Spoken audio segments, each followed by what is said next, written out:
What up, everybody? YouTube. This is your boy Gary Lamb, bringing relevant content on life, freedom, and the pursuit of happiness. And we're We're in not. the back We're not. We're not We're not going. live. live. We're not yet. It No, No. says. on my It end, it's says just still say scheduled. Yeah. really. It says Now live. we good. What up, YouTube? This is your boy Gary Lamb, bringing relevant content on life, freedom, and the pursuit of happiness. And we are in the back office going insane in the membrane with this conversation. We done had 15 different topics in the last 15 minutes. This is how good the show is going to be. We started off with Dr. Heavenly, right? Talking about her, and 360 Smooth came in with hands on fire, like, yo, I'm ready to rock. Let's go. You know what I'm saying? I got my notes Facts. right Facts. here. We ready to rock and roll. And then we got on to the like, are these women crazy conversation? And Erica P was like, yeah, we've been crazy for a long time. And I'm like, yo, this is going to be an epic, epic show. Thank you guys for coming to the Gary Lamb Network. Thank you for coming to Matters of Opinions page. Thank you for those who are in the rewatch crew. Those of you are from not TikTok, excuse me, Rumble. Thank you, everybody that's coming. Just wanted to say thank you, thank you, thank you. We got an epic show for you tonight. What we're going to be discussing: why can't real men handle strong women? Why can't and let me tell you something, I gotta fix the title here because I got two cants in that, I don't even know if you can do it from this point, but Before you even go on, my thing is because that's a terminology that women tend to throw around a lot. which is You can't handle a strong black woman. Why would I which is want not, to? oh, I'm using it on purpose. I don't agree that I with you, know. bro. I know. I You know what know. I'm saying? Like, My thing is, why would you want to handle something? You only handle things that are dangerous: snakes, lions, tigers, bears. Oh my! Those are but the things you handle. hold on now. Wait a minute. I'm gonna have to stop you right there. Aren't black women dangerous these days? Fair point. You Aren't got they? no They pushback pretty from damn me. dangerous, aren't they? You got no pushback from me, Well, brother. we got people running around with bricks, smacking these hoes to get them up off them. I mean, we got a lot of crazy things going on.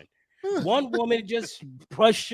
One woman just shoved an 87-year-old woman over and left her for dead. We got a Good show evening, coming for Lady that. What Lamb. up, Lady Lamb? How you doing, baby Hey, girl? Mac Mean, what's going on? Who else is up in here? I think Susan. What's up, Susan? I think Susan's up in here. Everybody say hi. But What's let's get going into on, it, man. Let's get everybody? into it. Yes, yes.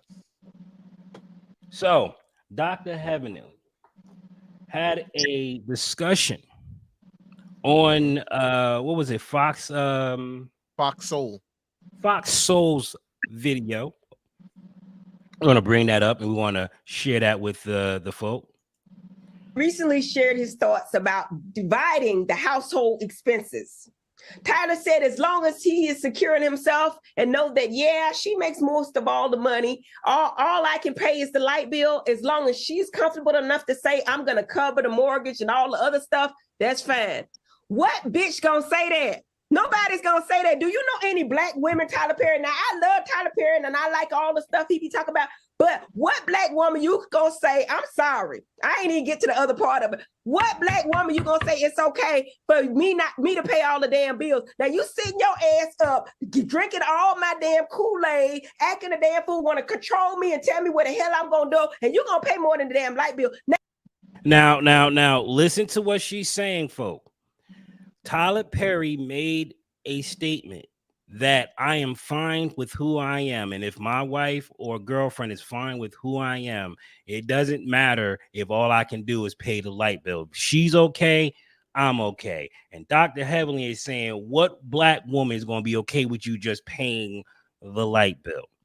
Right there, the discussion is already started. Right? We already just started the discussion because she says she like just about everything else he says. He is the most pandering damn person I've seen in my life. And she agrees with all that. But this point she don't agree with. Mm-hmm. Now, how many men think about Byron and we agree with that mess? How many men agree with that? Having a girl that obnoxious. Not too many. I don't agree with that. That's one of the Yeah. reasons why I don't watch his stuff. Yep. I find it obnoxious. Yeah. But you know what? Women love it. They Women eat it up. love But it. as soon as he says something that actually might have some freaking volume to it, it throws freaking Dr. Heavenly into a frenzy. Yes. I gotta say this though. His movie, the movie he made, Acrimony, that was pretty good. That He got was a some good TV movie. shows that's pretty decent too, though. Acrimony Yes, was a but he's damn good known movie. for the goofy stuff. Oh yeah, Correct. yeah, yeah. He's me off from definitely that. known for the goofy stuff. But when you start watching like some of it, like he's a brilliant mind when it comes to these shows. Mm-hmm. But you also have to do his tried and true stuff because that's how he got his fan base. Think about it. If he didn't have the fan base from the Medea movies, some of these other projects that he had going off would not have happened. Because you had to build your fan base some kind of way. The only thing I'm gonna say, and you could go 360, is he understood that his fan base were mainly women, so he made his content more towards women. Just around women, right? Yeah, around women, and we all know women are the big spenders when it comes to consuming and buying stuff. Women are big spenders, so Yeah. he strategically did what he did laid out. He strategically made it rich off of it. But you had to. And when you look at his story, he was at the bottom. When you Sleeping have to in sleep his in your car. car, it's like, what else do you have at that point? It's you got to figure out how you going And get what's better. the fastest route to get there? Yeah. Dude, you're speaking to the choir. But you also have to think about it. You started getting enough people interested in your stuff. That's your fan base. That's your money being generated. Think about it. Most of his stuff started with a screenplays and then went on. That is he true, did but that circuit. That is true, but he still could have made more movies like Daddy's Little Girl and stuff like that. But they're coming out now. Think about it. He has his own publishing company. So all of the stuff that he wanted to bring out that are more serious, look at his roster for the last 5 years. He's brought out way it's more. not even the fact lately. of more serious. It's just basically telling both sides. That's what I'm saying. Go ahead, Smooth, because I know you had a lot that you. I'm sorry about the cough. I apologize. I'm all good. Let's keep it in perspective. There's no reason for us to be all poor Tyler Perry. There's no reason to feel sorry for him. What we've seen is just the dog that has bitten the hand that has fed him. That's all. Facts. Plain and simple. That's exactly how I look at it. You built an audience of these loudmouth, aggressive women, and now you can only speak for the women because they're the ones that supported you this whole time. Now y'all see why I couldn't do it the way that everybody was telling me to do it. I had to do it my own way. Because if I look at this hyena match that he's about to experience through just saying something that's obviously authentically felt throughout most women. These are just a few women that don't agree with this. Most women don't look at you as bad as these women are. What up? T's nuts. Okay. That'd probably be the last time I've ever called your name. I'm gonna just let you know, right now. But you got my vote on your daggone. That was clever. I appreciate that. Shoot. Cheese nuts. All right.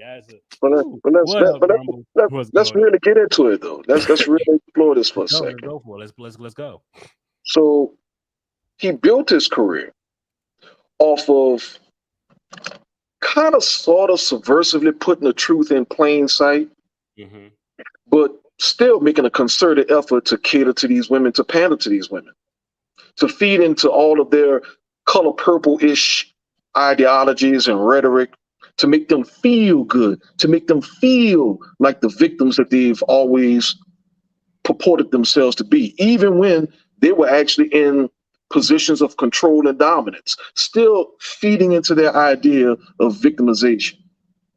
And also victimization vicariously through other women, whether those women were actually real women or even, as I said with the case of Color Purple, fictitious women. The fictitious idea of the granddad who just abandoned the kids and abandoned grandma and had a whole other family on the other side of town and all that kind of stuff, which certainly for some men in the community, yeah, that was a truism. Black men across the board, not so much. But I digress. Tyler fed into all that nonsense and dysfunction from the inception of his career. And now we're at a point to where even the women, quiet as it's kept, are actually starting to get tired of it. Yeah. Why? Because they realize that after 20 years, at least 20 years of straight Tyler Perry, his films have not made their lives better in any form or fashion. The same women that were single back then when his career started are the same women who are single today, the same women who were hurt and broken and hating men 20 years ago. They're still unmarried and still hating and still just as broken, if not even more broken today. But how do you know that? How do you know that for a fact? Do you know that for a fact? Because they show us, they demonstrate it to us. We see it on social media every day. We see it in that continued consumerism. I'll put it like this. If a woman is truly healed, there's some stuff that just doesn't entertain her anymore. Well, I agree, but you're not a shrink. We're not a shrink, so we're gonna have to, like, not. We don't have to be shrinks. Yeah, we don't have to be. I'm just saying, but it's like at this point, it's like I get exactly what you're saying, but the question is that those variables are very difficult to measure, right? No, it's not. That's the thing. It's not that hard to measure. It's really not. People demonstrate exactly what their state of mind is, exactly what their desires, exactly what their interests in day out. We demonstrate it through our consumerism. When it comes to, for example, take your typical born-again Christian. What's the first thing that they claim to do once they get born again? I don't know.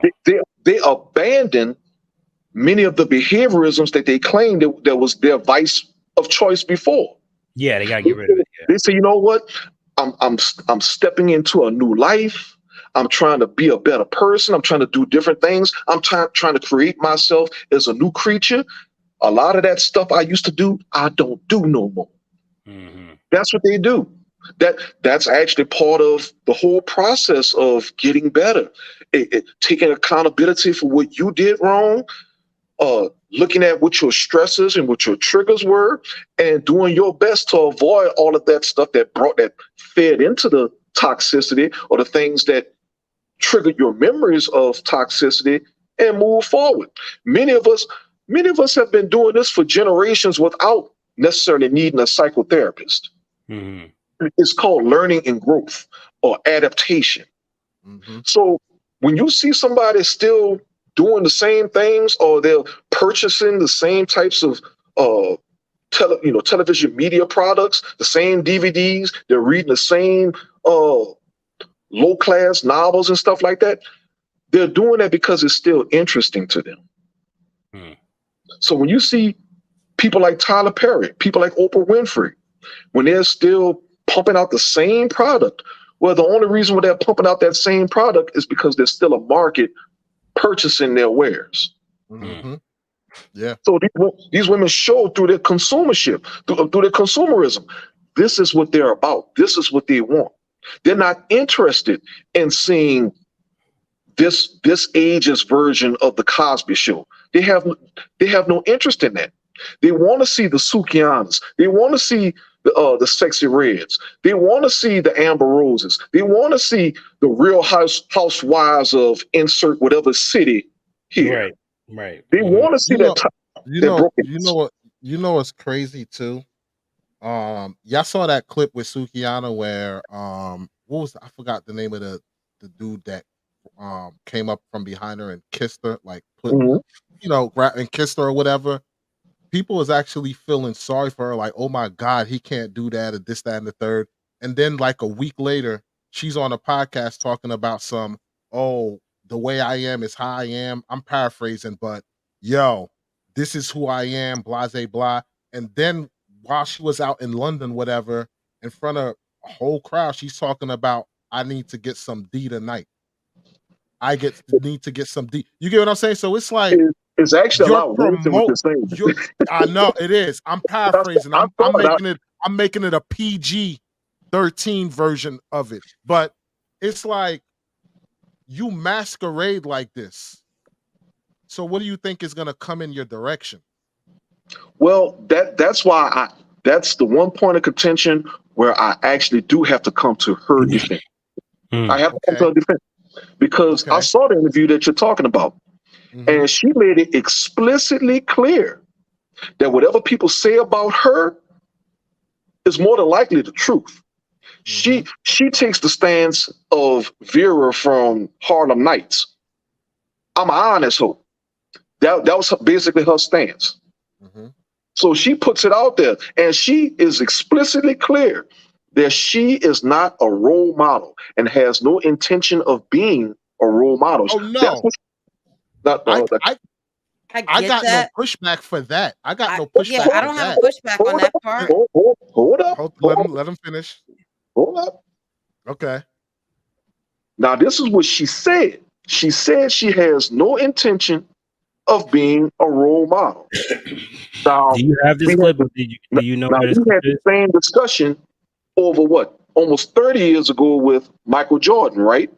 When he claimed that he wasn't a role model. But that was Charles Barkley said that same thing too. Same thing too. Yeah. But see, the same thing we're talking about now, the same pushback that I anticipate that's going to come from you is still going to be related to the same things that we told Michael Jordan back in the day.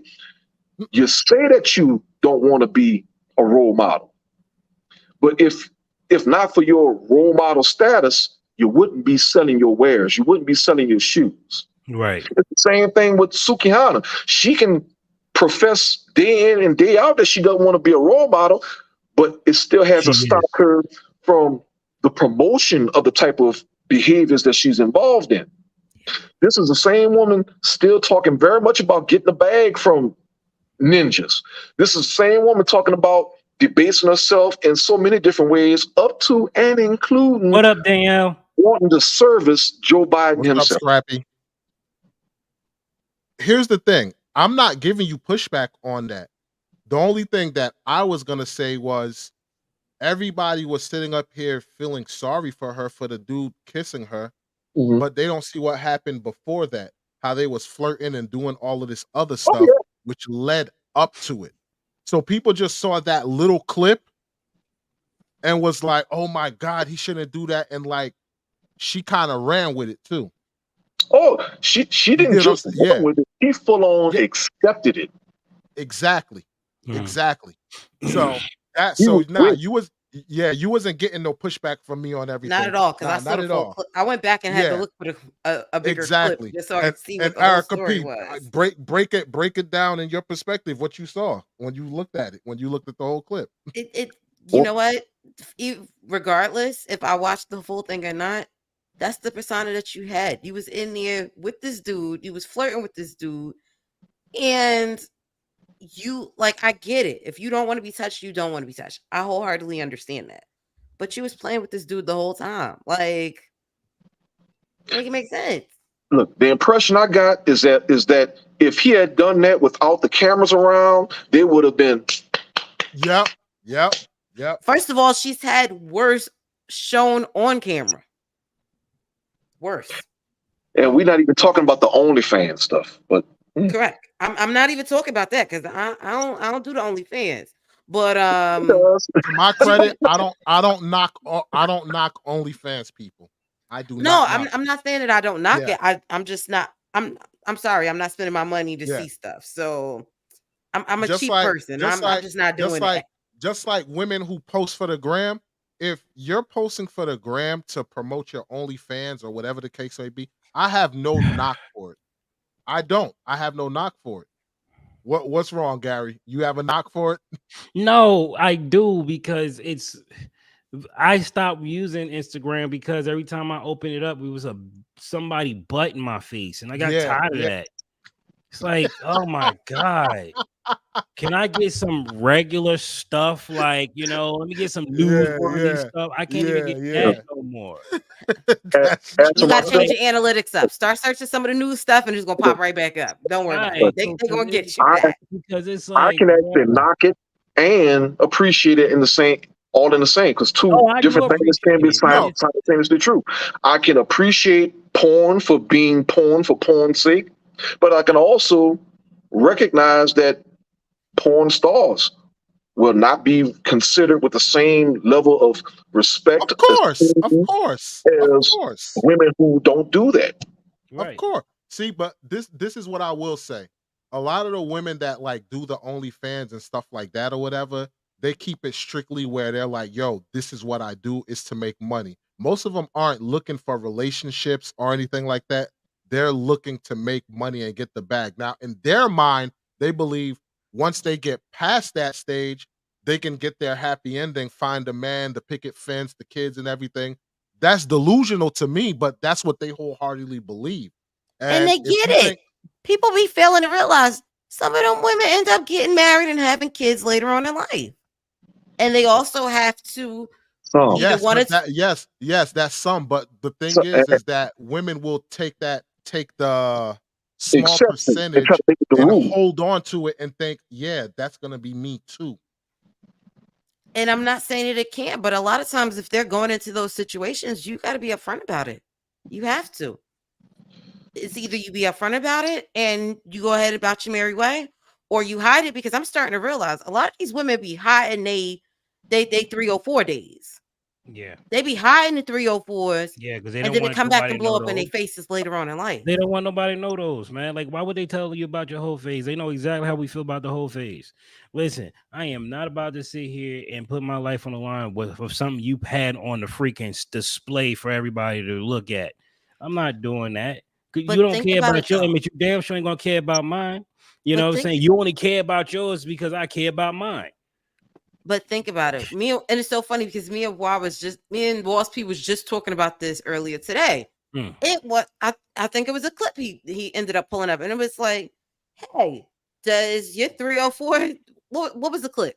You could probably say it better than I can. About a 304, can they hide their or erase their history? And she was like, yes, a 304 can. And most of the people were like, yes, they can. And in my head, I'm like, no, you can't. And I think it was like exceptions to the rule. The only way you can erase that is if you move out of that, the vicinity. But it's like, but with the internet, guess what? You got people from across the world who'd be like, yo, I remember you back in 1995. Like, I remember you was at Freaknik. Like, think about it. People, they're coming out now like, yo, I remember these people. They got these videos that's about to start circulating. Right. Wait a minute. What do I know you from? This is the curse of the Gen Xers. Because the Gen Xers, who you're talking about, who were part of Freaknik and so on and so forth, those were the people who were doing whatever they felt they wanted to do. And at best, there might have been some fool with a VHS camera recording some stuff going on. Right. So there was a 50-50 chance of that footage even surviving, especially surviving over 20 years. Yeah. But the rub is this generation does not have that same privilege of anonymity because of social media. We live in a digital age where it's too easy to capture that same footage on a cell phone or a digital camera, upload it to the internet, and we know nothing ever disappears from the internet. So whereas grandma might have been able to get away with being super freak back in 1998 or 99, her granddaughter is not in that same situation. Right. Or her daughter is not that same situation. But see, I think it falls on the character of that person, because I can remember growing up, even though like social media, like a camera wasn't everywhere, meaning that everybody and their mama didn't have a phone where they could record this, that, and the third. But I know me, when I was up to being mischievous, I'll just call it what it is. When it was up to being mischievous with the law, knowing there's cameras in certain places and stuff kept me from doing whatever, because I was like, I know there's going to be repercussions and consequences. So Right. even if I was out there now in the age of with everything being digital, me doing my dirt, whether it's whoever I'm sleeping with, whatever the case may be, I still would move meticulously because I know there's cameras everywhere. But These why? people because of my character, the Nope. person that I am. Why is that then? It's because of your gender. You as a man have been socialized to a completely different set of social programming and conditioning than women, even within your own peer group. Now look at what we see right now. Mhm. Right now, I'll put it like this. How many men do you know of are on OnlyFans right now? Oh, I don't know any men that I have don't, OnlyFans. I'm about to say I don't know nobody on OnlyFans. Now Exactly, growing but up, wait, now but- growing up, but- growing up, our version of OnlyFans was like With male strippers. dancer strippers, and I only knew like 1 or 2 male strippers, maybe 3. right. It wasn't that. Okay. It wasn't that. Yeah. Yeah. So But, yeah, go on. but here's how that doesn't change my point. My point is, even those men that you talked about as having known or been familiar with as male strippers back in the day, is a relatively small group I of know. men. Yeah. I agree with Now, you. how I many? agree with you. Now compare that to the number of women who were exotic Oh dancers. yeah, it's We astronomical. saw them all over the place. Many of them became household names. Yeah. If you look at what's going on right now, the number of men that we can name on being on OnlyFans may be slim to none. Whereas the women, there's whole followings. Some of them are using it to launch their careers. But you It's have the only reason why we even know of Kim Kardashian right now. Hmm. Yeah. Before she did her sex tape with Ray J, at best, all we knew was that she was the daughter of a lawyer. Yeah. That's it. And maybe Was it- if you had purchased some certain magazines where she was modeling, you might know her from that. But she blew up when she did this old shoddy, poor excuse of a sex tape. Yeah. What was you about to say, Erica P? I was Because it about looked to like say- she was looking to say something. Well, the only reason I was going to say this, you have to think about who those genres attract. Most of the times, a woman's not going out to go spend at that time would have been the strip club. Most women didn't associate themselves with the strip club. Once you drive past, people already know your car once you drove past it. So those were not places that women were getting their fix off of. Men, on the other hand, it was popular. You had the Sin Cities of the world and all of those Atlanta clubs that people were, hey, you going to Atlanta? Make sure you go stop at input name here. So they marketed the stuff differently. So of course, OnlyFans is going to market more because guess what? Who's spending the money to go see these people? Because I'm not going to go spend some money to go see no dude. I'm sorry. I can see that for free. Well, actually, that's been changing. That's been Well, changing. it probably is, but if you look at the It's actually numbers, changing a lot. It's changing a lot. At this point, if a man is relatively well endowed and physically fit, oh baby, he can make a killing. oh, of course, because Especially I can do that from my own home, and people don't have to know that that's what I'm trying to go see. Wait, what you mean? Think about But it. she don't With- have to tell anybody that she's looking at it. that I'm It's looking nobody at. else's business. As I between think we're her talking about and- two completely different things now. I think so. Because Okay, what are you talking about? Go ahead. Well, I'm talking about a whole different lifestyle, and I'm speaking from the perspective of somebody who actually did exotic dance. Okay. And I saw many women who spent a shit ton of money. I put food on my table entertaining such women. Correct. And you would be surprised at the type of clientele who definitely does frequent places like that. Oh, it's gonna be somebody with some discretional money. That's why that show, that former America's Next Top Model, Eva, that's why her show, All the Queen's Men, is so popular right now.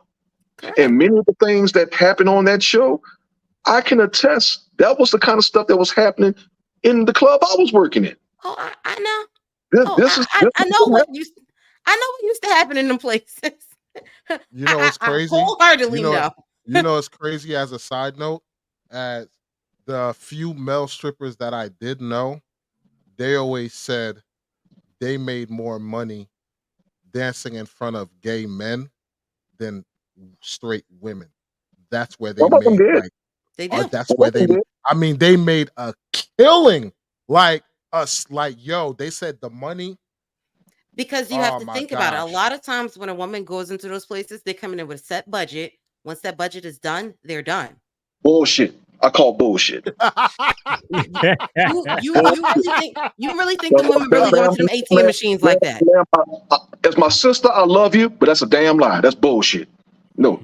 He's talking through experience. That is not true. No, I get he's talking from experience.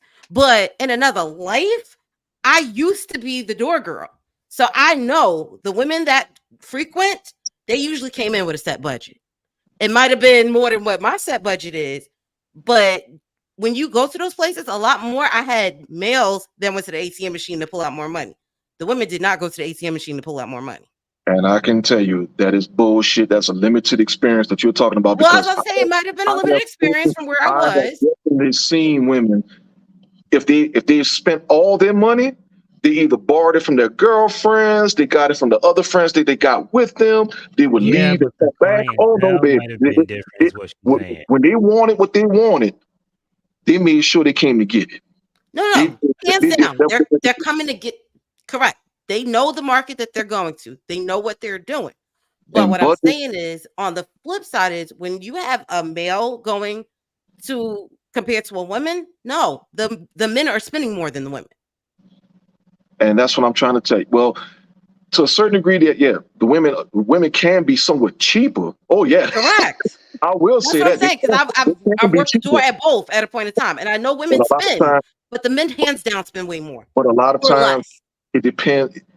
Well, now we're just talking about what makes it so much harder for the men to make that kind of money versus women making that kind of money. Yeah, correct. But that kind of that feeds back into, and this is why y'all call me 360. This feeds back into what Tyler Perry's point was all along, that essentially women are much more hypergamous in nature than men. And for all the talk about the disparities between pay gaps and whatnot, and all the perceived unfairness between the two genders with respect to how they make their money, a man is still more willing to deal with a woman who may not be as financially stable or sound as he is, whereas the women, not so much. They still have this hypergamous idea that a man is expected to make just as much, if not substantially more money than they make. Here's the problem I have with that statement, whatever. And there's a video that we're gonna make on the channel in the next coming days. A woman on Instagram made a video of how to attract high value men or whatever. Oh gosh, okay. And in the caption, palm colored men, huh? Was she talking about the palm colored men? How to attract them? I did see a video like that. Nah. She was talking about how to attract, how to get high value men, how to get a high value man. It doesn't really matter what the race is or whatever, but how to get a high value man. And the points that she made was good. And if you actually listen to this woman speak or whatever, it's like, yo, she's on point with what the hell she's saying. But I already know most people aren't going to look at what the hell she's saying. They're just going to look at the captions of the short videos that she made. And the short video basically was saying, go to lounges, well, not lounges, but like expensive restaurants, and like basically listing a couple of things to do as far as where to meet these men at or whatever. Okay. So I go in the comment section, and everything she said, I was like, yo, it's on point with what she's saying. And then later in the videos, it was like, yo, you get with the man, whatever, and you use his money and his resources to build your own businesses, whatever, and y'all grow together and get that generational wealth. I said, yo, everything she's saying makes perfect sense. The problem is that women men have no problem dating down to carry a woman to that level. Mm-hmm. Women, on the other hand, want a guy that's on the equal level as them, right? Mm-hmm. And they won't date down. Right. But they'll sit here and complain like Dr. Heavenly is doing, saying, oh, men need to step up, whatever. Well, guess what? If a man who's on this level will date a woman that's down here and rise her up to his level, why can't a woman build up a man that's down here up to her level? So my thing is, okay, you only want to date somebody that's on your level or higher. You don't want to build somebody up, but yet you're telling men, step up, do better. But that's not what I heard, though. But and on top of that, you're saying you want equality. So if you want equality and be treated the same, if men can do this and date down and bring them up, why can't women do the same, bring this person up? But So that's not what I heard, though. Well, there's a reason for that too. No, it's not. I know that's not what you heard, but all I'm saying in general, women will always say, I don't date down. Yeah. And to me, the most successful marriages are people who actually built together. Well, yes, but they're looking at it as a chessboard. They're looking at it as a strategic move. That is not a strategic. It's never been a strategic move. You can't you can't make a move like that. Sorry, you're attracted to who you're attracted to. Period. Point blank. The end. That still doesn't touch on the cause behind this. The cause of it is those women really don't want those men. They want men that they see inherently superior to those men, but they don't have what it takes to attract those men. They just don't. They're not pretty enough. Yeah, I said it. They're not pretty enough. Mm-hmm. They're not physically fit enough. They're not just generally attractive enough to even get those men. That's not even talking about once they open their mouths and say the types of things that turn men like that off. Mm-hmm. So they can't get those men. So already, in a certain sense, they're going to settle on some level. They're going to drop down. So when it comes to those men that they can attract, well, some of those men are going to have a certain standard for them to meet. And of course, they don't want to meet that standard because as far as they're concerned, they don't have to do anything, or they shouldn't have to do anything to retain that man. So then they're going to drop down yet another level. And this is the funniest part about it. So they will drop down to another type of level of man that they can successfully attract. But here's the kicker. Once they get with that man, they want to try to manipulate and antagonize that man into becoming ambitious and becoming the type of man that she could not attract in the first place. And that man had no desire to do and that. That's where we get this whole nonsense about, I thought he would change for me. Well, yeah. Why would you even get with somebody that you felt that you needed to change in the first place? That's true. If you wanted to be with an ambitious man, why would you get with a man who lacked ambition? Oh, yeah, that's right, because you couldn't attract a guy who did have ambition. So the best thing that you can do is try to get this poor sap over here who's fawning over you like a puppy dog, and you got the fear of God in him that you might actually leave him if he doesn't do what you say. So now you try to manipulate him, but you call it encouragement to try to build them, not necessarily build him up, but force him to build himself up. Mm-hmm. And create himself into all the different things that you say that you wanted him to be. Right. Because you don't have the tools to show him how to become that man. He still have to do it on his own. No. It's not about him not having the tools. It's about him not already being that guy to begin with. And she's raising him. And the thing is, he doesn't have the desire. The thing is, he doesn't have the desire to, because he's comfortable with where he's at. Mm-hmm. So now when she come along and force his hands into doing certain things that he doesn't want to do, that's going to cause a rift between the two. But at the same time, since it's causing a rift, he's going to hold it over his head. I'm the breadwinner. I make the money. So me leaving you you're gonna be worse off without me.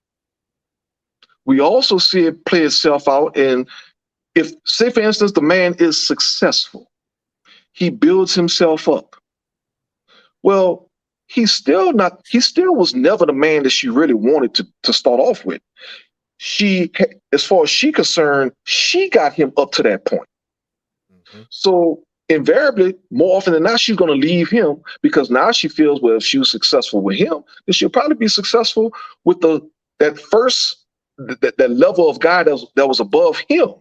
Remember, I said that these ladies drop down to 2 levels. They Yep. settle for 2 levels. Yep. Well, they figure, Yep. well, if they already got that guy and did something for him, well, they just take half his assets, take half his assets. Then notice the first thing that so many of these modern women do when they get divorced, they go to the gym. Mhm. So wait a minute. So, and this is another funny part about it. So they will take all this time and energy to invest in their aesthetic after they divorce their husbands, as opposed to doing it while they were still married to their husbands. Mhm. Plastic surgery costs a lot too. They just took their money to get the surgery. You got too many people who ain't trying to put in the work in the gym to eat. Right. That's true. But- So now they a but you Build-A-Bear. get But the that's- gist. But you that's get where the body shapers, all these rubber bands wrapped around their waist come in. I That's remember when that started. Yeah. That stuff Bruh. always been around. They just made it. They just made it mainstream for other people to go get it. But when I saw it, I was like, damn, let me try that. Because I was fat as hell. I was fat. So but I that's where all tried this it. nonsense came from. Yeah. That's why you're starting to see so many videos of women going to the gym. And if you notice, since all this red pill talk started within the last 5 years between Kevin Samuels and all these other red pill and passport bro podcasters, if you notice, quiet as it's kept, there's a surgence of videos with women in the kitchen cooking. Remember, we just did that. Remember the housewife one, the 25-year-old who said everybody in her family told her to be a strong woman, and she was like, "Nah, I'm going back to this kitchen instead." Yeah. You got to insert that too, though, because So- it's always been around. It's just the rhetoric was, "No, you don't want to do that." But then it's Plus, like too many people women have to figure already- out where they want to be at. Like that's Bruh. the biggest thing. Yes. It's like Yes. it's catch-22 regardless. You have to start looking at what's coming into your household and these kids, and you got to figure out how you want to raise your kids. And You notice need to this try to is figure out how young. to, if you're going to raise them or if you're going to allow somebody else to, because that's realistically what's happening now. But I if you have a notice, question for you, Go Erica ahead, B. I have Gary. I have an amazing question for you. What do you feel about that woman who we don't give her no spotlight, right? The woman who actually does want to stay home, actually want a freaking, husband that take care of most of the bills or whatever, what have you. We don't give her nearly enough light. We're constantly talking about people like, Heavenly and freaking Ebony K. Williams, who's just like, you got to step up to my level so I can take half your shit. You know what I'm saying? Like those type of women. And it's like, you're not worthy of my time. And once you're worthy of my time, then maybe I'll consider you. But we don't Just talk to about be the women clear. that just want to be in a freaking kitchen. We don't talk about them well enough. Ebony K. Williams, is that the same lady who's talking about she'll only be with the bus driver if he owned the bus? Yes. Yeah, we're that was we're her. gonna get it. We're gonna get to her later. We're gonna get Yeah. to her later. But Yes. go ahead, Erica P. If But you could answer look, that question, I've Gary. done both. I've been home with the kids and I also worked. So I've done both. I'm gonna tell you, working is easier. I'm not even gonna lie to you. Working is easier than being home with the kids all day long.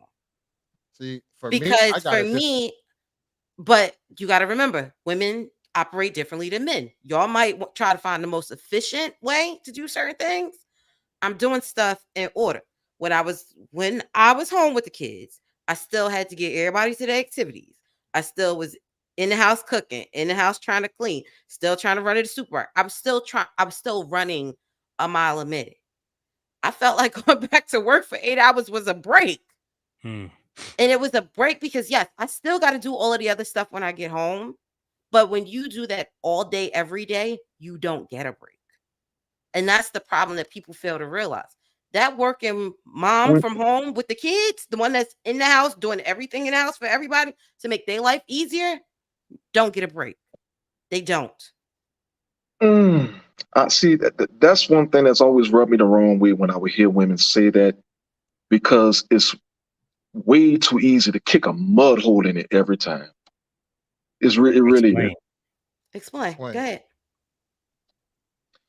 Because my mom went to work as soon as my sister was in elementary school. I understand that, because as soon as I was able to wash dishes, that was the worst thing I ever did. Correct. What you mean, like, wash dishes. Oh, you could do that? Wash dishes all the time. Here's your new job. Toilet. You need to do this.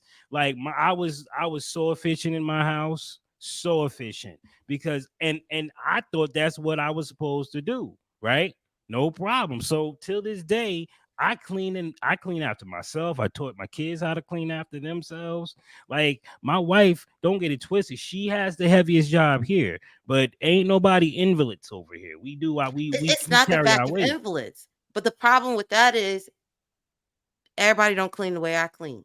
So it's harder because and that's your problem. Then that's correct. Your problem. Exactly. And that's what I was gonna say. Exactly. It's not everybody, but for me, it was, oh, you wash these, oh, you did that. Oh, okay. And I'm still going back and redoing it. So, like I said, no, it made my life harder because I really tried to let people do stuff and it just wasn't to my standard. That sounds so foolish, but it goes back to what you said earlier. Hold on. What you say, Gary? Hold on. Hold that thought. It's not foolish. It makes sense because she thinks differently. She wants her house ran a certain way. So my thing is, if you want your house ran a certain way, you're right. Nobody's doing anything for you because I'm not listening to those ridiculous rules that you got for me because they don't ever. I had a correct, but that's the thing. I don't impose my rules because I'm the one that's doing it. If I'm the one in the house, that means I'm the one that's cooking the meals. I would rather go to work. This is the part that I'm lost on. I said for me. I was trying to clear it up, Gary. Go ahead. What allows me to kick a mud hole in it whenever women say this is it goes precisely back to what you said early on, that we as men, we will take the same task and try to do it in the most concise, consistently efficient way possible. Right. But as you said, you have your own particular way of doing things, whatever. But that's all good and fine. But if what your particular way is above and beyond that which is actually efficient, then it's not that the job itself is just that difficult. You are actually making it more difficult for yourself based off of your own personal preference. So you don't get a cookie for that. You don't get a cookie for making things more difficult than what they have to be. That's on you. That's a personal decision. Right. Correct. And like I said, I don't impose what I do because that's what I do. But in other words, if I ask you to go cook and you gonna go in there and make spaghetti every day, that's your preference. That's what you wanted. If I want to go and pull out 12 different recipes and be like, hey, I'm gonna try this recipe today. I'm gonna try this one tomorrow because I don't want to eat the same stuff every day. So yes, it is like you said, it's a preference. But the point I'm making is, if it's a preference, then you don't get to come back and make it seem like it's your job that's so hard. Because it is my job. Think about it. My job is to feed you. So if my job is to feed you, you're not going to want to eat the same stuff every day. So that means it's my job to make sure that I. Hold on. Let me interject. Because that's a fallacy. Yes. You got some people who are willing to eat the same thing every day, right? Okay. But other people will sit there and say, no, you just ate that. Eat something else. I just told you I'm good with eating whatever the same day, the same thing. No. I want to do variety. Something different. You need this. You need that. So there needs to be a balance, you know. So really? We all married, man. We know women. So smooth. What you're saying, Smooth, is gospel. Let's take it a step further. You're cooking for your man. You're not cooking for Hell's Kitchen. Right. Okay. Now, listen to what you just said. 360. Erica came out the gate swinging. What? I'd rather go to work. What? Yo, 360 was on the rope-a-dope like she gonna punch herself out. But but now I got you one on the flip side though, right? In my mind, I didn't go to school to stay home. That wasn't what I saw myself doing. That was the other thing. It's like, no, I didn't get a business degree to want to be in a house. I never saw myself as the stay-at-home mom. Mm-hmm. But when I became a stay-at-home mom, it was by choice. It was, hey, what's more cost efficient? Because I'm a logical person. So that's why I said it's a catch-22 with me. No, how? What is your career choice have to do with your choice to be a wife? Pause right there. Before you answer that question, Erica, listen to what that man just said. Okay, please. So this is the thing. I was career driven before I became a wife. I'm going to ask you to listen to the question again because I knew you was going to do that. Yeah, I heard it too.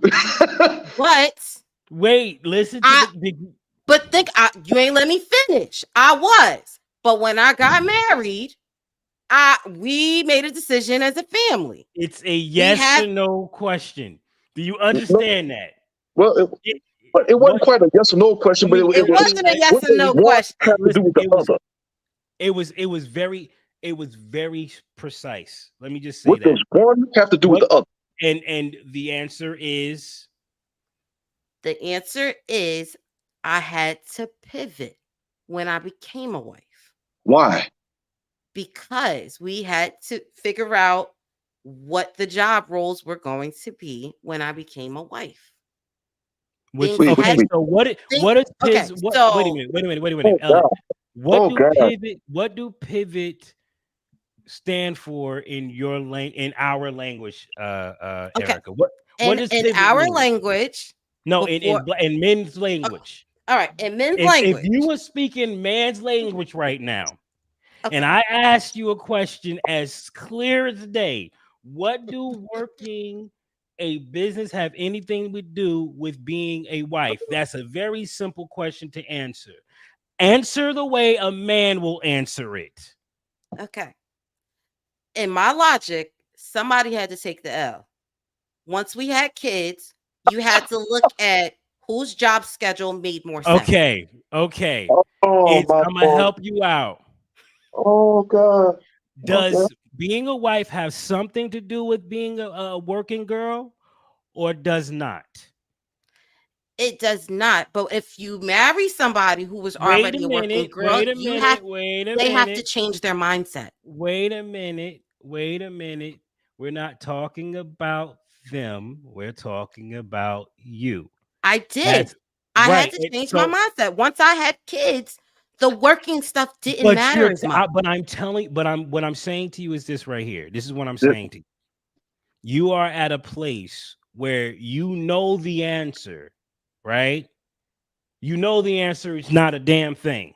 It has nothing to do with being a wife or a freaking mother. Because you just said it's 10 times harder being a mother than it has ever been being a wife. So it has nothing.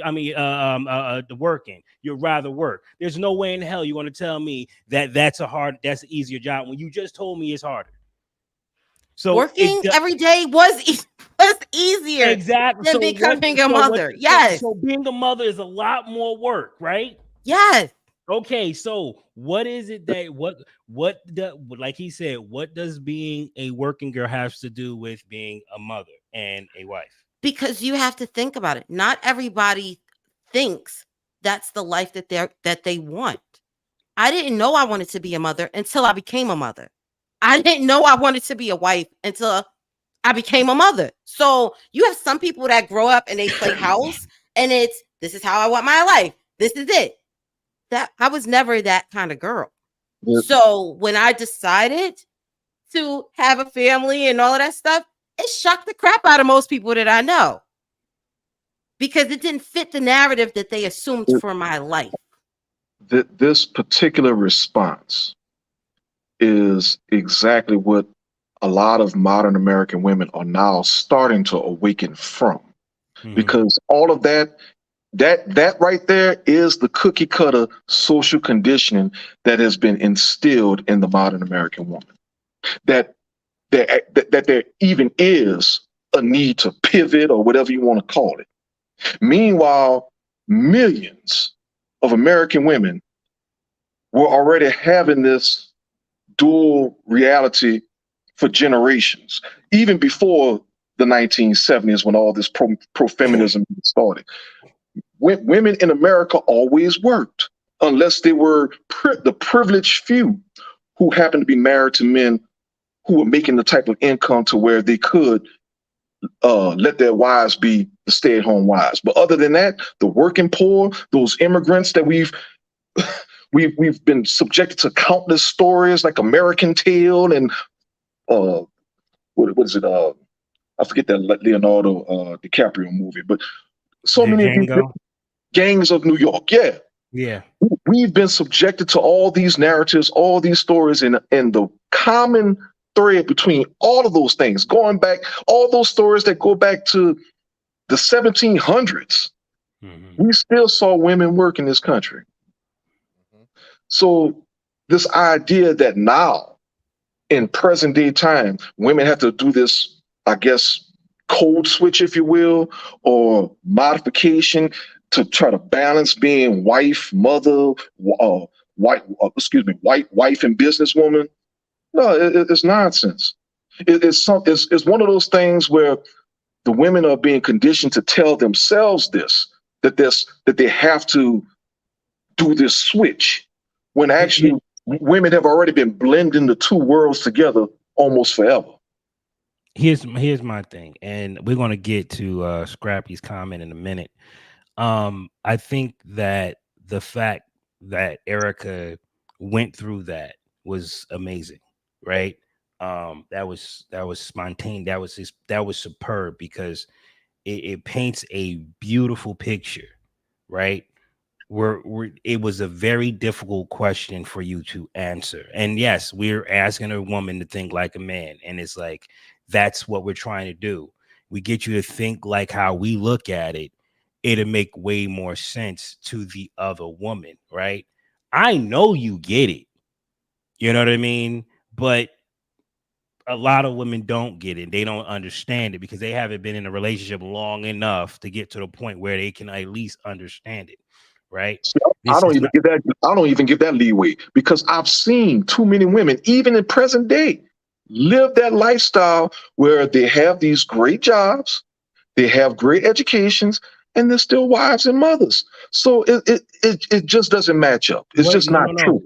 No, what I'm saying, but it's not that though. You got to think about it on the other end. The other end was I'm gonna say my generation, because we had to listen to too many different generations at the same time. It was, you don't need somebody to help you. So it was, you already telling me I don't need somebody to help me. So what does that mean? That means I gotta go get out there. I have to go get the skills to go get the jobs to be able to support the lifestyle that I want.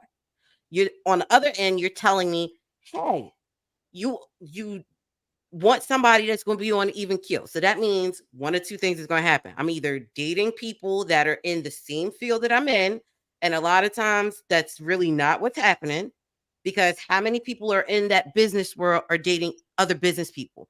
They don't. They're not dating them because they think the same. Or it's like you said, they're going to start going that one rung down, that two rung down, and be like, okay, maybe so.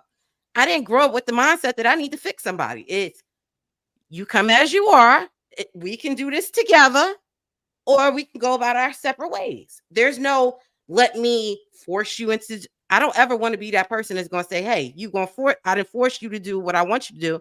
And then you decided, guess what? I want to do this because it was a battle to get you there. So it's a catch-22 with the way a person is taught to get a partner. Where does the pivoting part come in at? Because so far what you're saying is, you have made various decisions of your own volition to to obtain or maintain lifestyles of your own decision-making process. So where's the pivoting? Because from what it sounds like, you're still the one making the decision. I'm not. That's the crazy thing. I am not. What? People allow me to make the decisions, but I'm not the decision maker. Wait. Remember, I'm a married woman. So no, over the time, I had to fall back and go, I don't think you're hearing my roles? Go ahead. I don't think you're hearing what I'm asking. See, you're talking about whatever decision making is made after you've gotten married. I'm talking about the decision making process that you made on the road to even getting married. Okay. Because all that's you. You chose this man to be your husband. And you chose whatever life came along with that.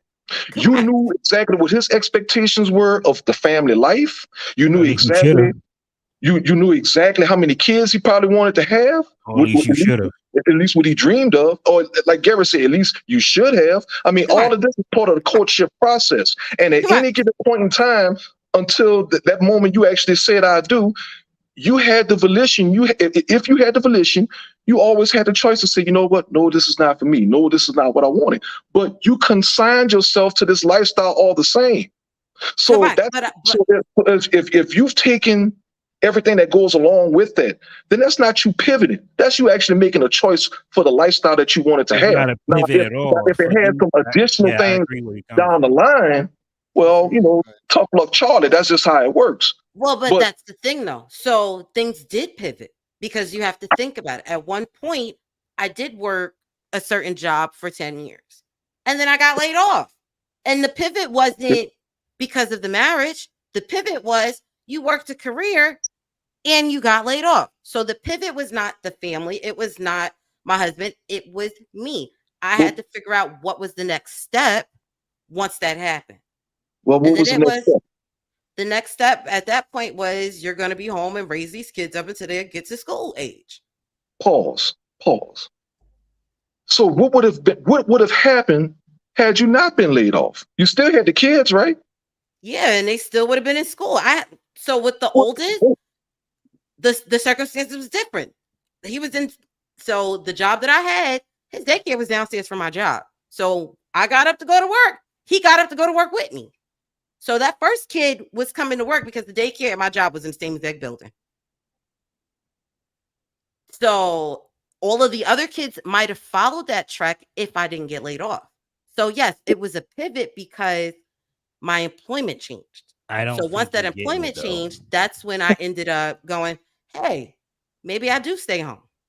But I don't think the option was thrown out there. Wait, so what you're saying is you getting laid off just gave you a different exposure with your own kids. Yes. But it's still your kids. Still a mom. I was still a mom, but that's what he's trying to ask you. What does that have to do with work? Because once that happened, the career-minded person that switch for me flipped. The career didn't matter at that point. We understand. It didn't matter. The kids mattered more at that point. Understand that 1,000%. That's not what I'm getting at. And I get what you're saying, but a lot of times women don't notice it until something happens. But can you say it, please? No. Because we've been trying to get you to say what you know what we're saying.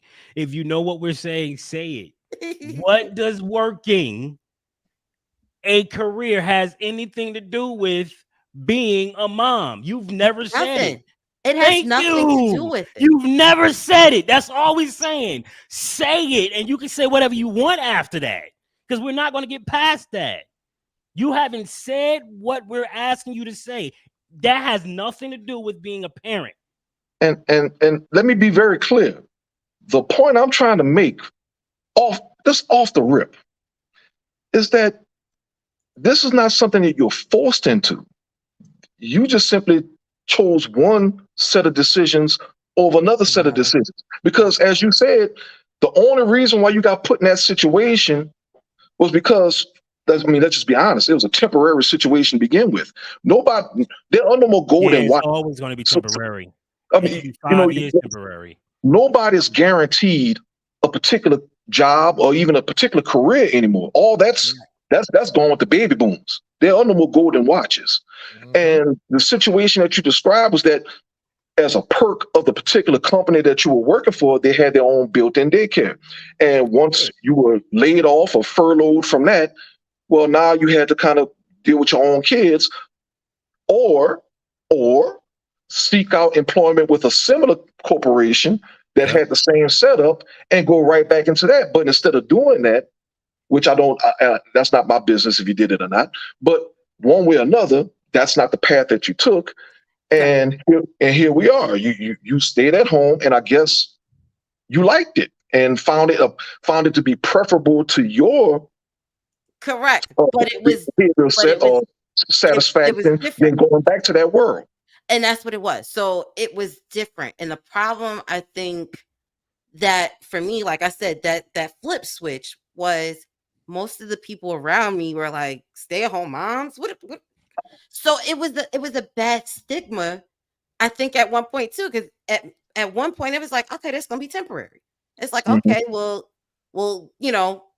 get the kids off to school, and it was gonna be temporary. Like that, I didn't know I was gonna be. I was home maybe 3 years. But wait, That to me was different. Wait, but I what I I'm don't understand what I'm a bad what? Stigma? Yes, stay-at-home moms got bad stigmas. Like yes, they did. They they did. had a bad stigma back then. Yeah, Like but- it's no, it it's has a different now worse because Sister, what I'm stigma trying to now. get It's you to just see, but sister, being what I'm trying to cleaned get you to see is you're kind of feeding into it because and I've never said that I didn't. But the problem for me is I'm so used to seeing the working mom. I didn't see anybody else but that. Most of the women in my family are high career driven women. So that's yeah. the mindset that I But, had. but what I'm trying to get you to see is even now, when you speak of it as if it's something that happened to you, as opposed to something that you effectively chose to indulge in. And that's the Correct. Right. difference. That's right. the difference. That's what I'm trying to You show said you. pivot. It's like, what does that mean? Like we didn't. Like this. This is not you adapting to some situation that was thrust upon you.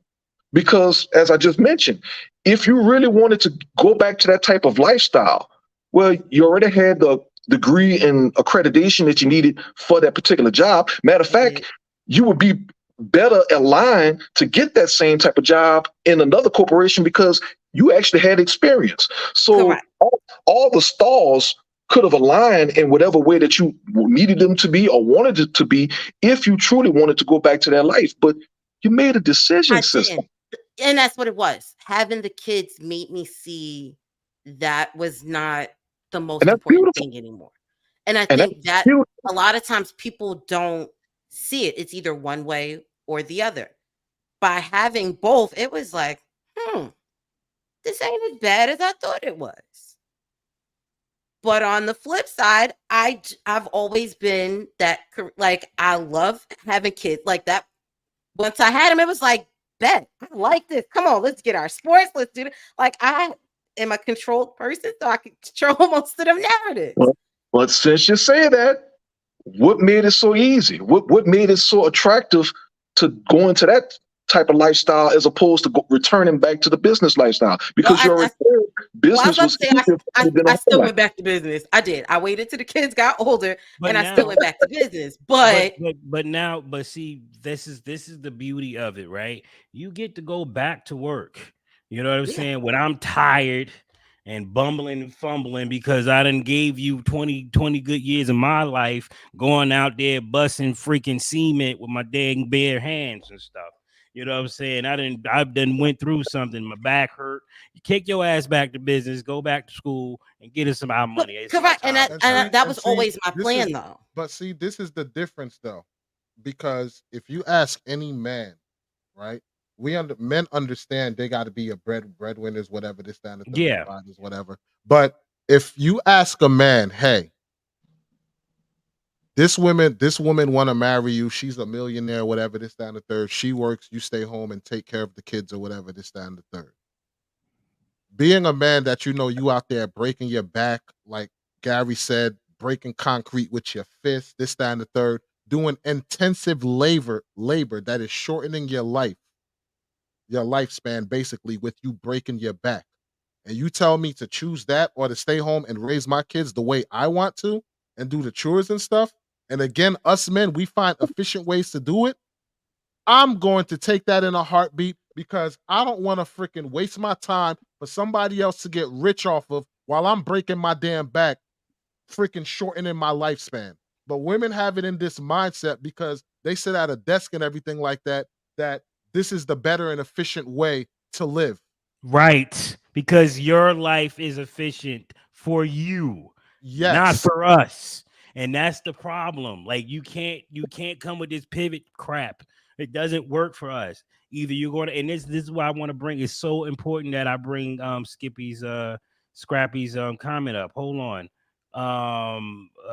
He But said it's a privilege that we're not privy to. We don't get that leeway. We don't get that privilege to just say we're going to be the stay-at-home husband. no, we don't get that at all. What? Now Okay. some I men was about to say some men getting are that. starting to do that now. That's So what I'm you're saying. starting to see that now. Yeah. Some men, but there's still the relative minority of our population. The overwhelming majority of our population, we don't get that. Now, we could get it, especially with all these lovely sisters who are getting a bag, but they have a problem with that. Yes. Yeah. And this is where it comes right back to what we're saying. Okay, so we got a woman on the panel who claims that when she sees stuff done inappropriately to what she's used to, she will go back and do it, which is sending a message to the crew. What I do is not good enough. So why even waste my time? Then say that it's harder to be that when we're saying take the 10% that we do give you and let us get better at it over time. You see what I'm saying? Like you like we are never going to get it the way you want it on the first time. All right, y'all Correct. did And we good. had All this right. conversation. I remember we had this conversation. Yes. So it's And like sometimes it was you either gonna have to let it be that's the new method of it happening, or you just gonna have to be like, you know what, you did your best, and I'm gonna just have to, in my head, just be like, it ain't, because if I say something about it, it ain't happening ever again either. But see, that's what I'm saying. Scrappy is saying when you get home, you're a mom, be a dad, and help. Sure, if you let me. If But you're see, not going to let me, I'm not going. What can I Well, really do? okay, you know well, what? let's, You know what though? This is the problem that's going on in these households though. Because all of us on this panel could remember growing up, you had chores that you had to do Mm-hmm. as a kid. You Yes. had chores that you had to do to alleviate that work off your mom or whoever. These parents are growing up with these kids, making them their friends and coddling them where they don't have no responsibilities. They don't do a damn thing. They don't even know how to fold up their own clothes. That's true. So if you're going to coddle them and now you have so much more on your plate where you have to clean up after the kids and all of this stuff because you're not teaching them responsibilities of chores, that falls on you. So even if you are a stay-home mom or whatever the case may be, and you make sure these kids are lined up to do chores, you just alleviated 20, 30, 40%, possibly 50% of that workload off of your shoulders. But since Yeah. you want to be friends and, you know, have them on social media trying the newest challenge or dance wave, whatever the case may be, you got more chores put on your shoulder. Listen, my children bought a glass cup set. All right. They broke damn near every one before. Okay. Mhm. But those 4 are not breaking. They're very efficient now. So I'm gonna buy some more glass. Okay. I bought glass on purpose. I knew they was gonna break them. But I wanted them to feel that frustration of breaking glass so they could be more careful. Because soon they're going to go to work. And what you are going to have to do is not break the glasses. Yep. This is how you train your kids. You give them the task, knowing they're going to fuck it up. That's the Correct. point. I want you to, so you can see what a good job look like, what a bad job look like. Because I used to do bad jobs. You know what I'm saying? Oh yeah. Like, Oh yeah. I mean, I just went out there with this freaking power washer and cleaned the whole daggone building right here. The sidewalk upstairs and downstairs. It looks beautiful. I mean, once I get a chance to get the gum up, I'm gonna get the gum up and stuff like that, and make it a little even more prettier. But we just gotta teach our children how to do this, man. Well, Simple. Going back to that comment from Scrappy, it kind of reminds me of how one of the things that always escapes the conversation, especially with general comments like that one, there's never any introspection into the nature of what that particular man's job is that he's coming home from. Right. For example, it's one thing if you say that the man is, say, an accountant or an administrator. Something that takes mental. Yeah, I know. Go to. Whoo, Lord, he about to hit. He about to. Yo, I'm just letting you know. I know where you're going with it, bruh. We had this talk the other day. Oh my God, the fire! I want to put music on for it. I really do. Now, don't get me wrong.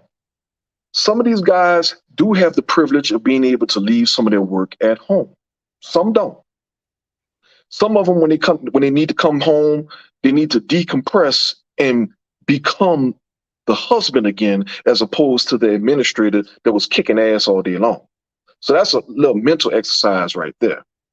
And sure enough, it can be somewhat tiring, and it can translate into a physical effect as well.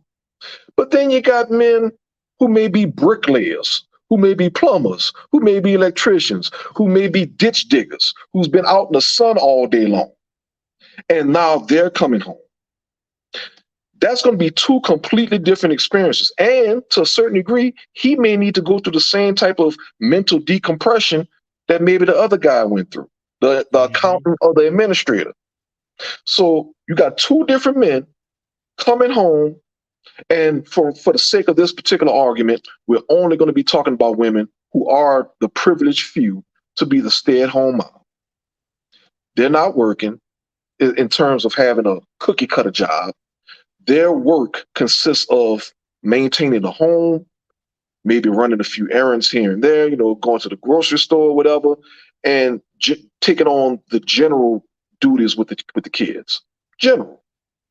Now, when these men come home, and this woman, her work is relatively finite, and I think we can come to some agreement on that work is relatively finite, because again, the home is not exactly like a 5-star hotel with 2,000 rooms in it. It's a single family dwelling, maybe with a few bedrooms, maybe 2-3 bathrooms at the most. And most of that is going to be about maintenance as opposed to full-on cleaning. I mean, if you're doing a full-on cleaning from top to bottom every single day, something's wrong. I mean, let's just be real. Yeah.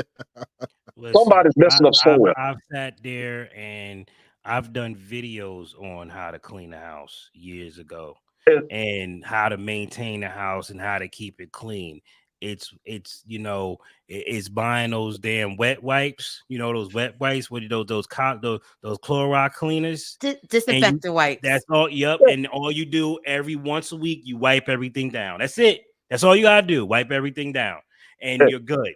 You know what I'm saying? You do one major clean on Saturday, one quick wipe up on Wednesday, and you'll always have a clean house. Now, that bathroom is a different situation. You got to go to work in that mother. But that's the bathroom. We ain't talking about the whole rest of the freaking house. You know what I mean? You're talking about the kitchen for the most part and the bathroom. Those are the two places that really need to get it. And as far as cooking, again, we're not talking about cooking for Hell's Kitchen.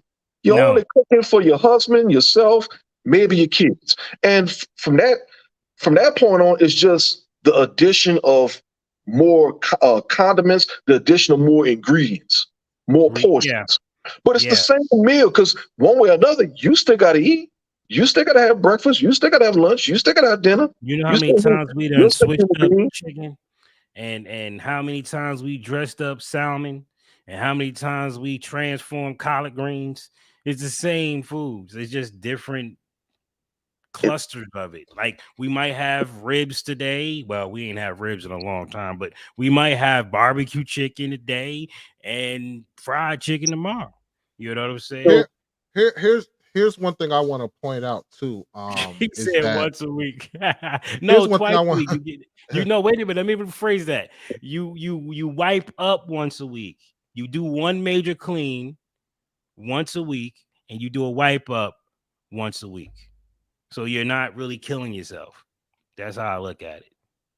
Here's I'm talking one thing about I like wa- the faucets and the you know, the jars that get all the nasty stuff in it. You got to clean the jars, make sure they look nice and clean, because nobody want to use dirty jars. I know I don't like using dirty jars, so I got to wipe up once a week on the jars. You see what I'm saying? I got my system. Shit, But it's look, let's clean. keep it this real. is The what I basic this, meal, the basic meal consists of a protein, a vegetable, and a starch.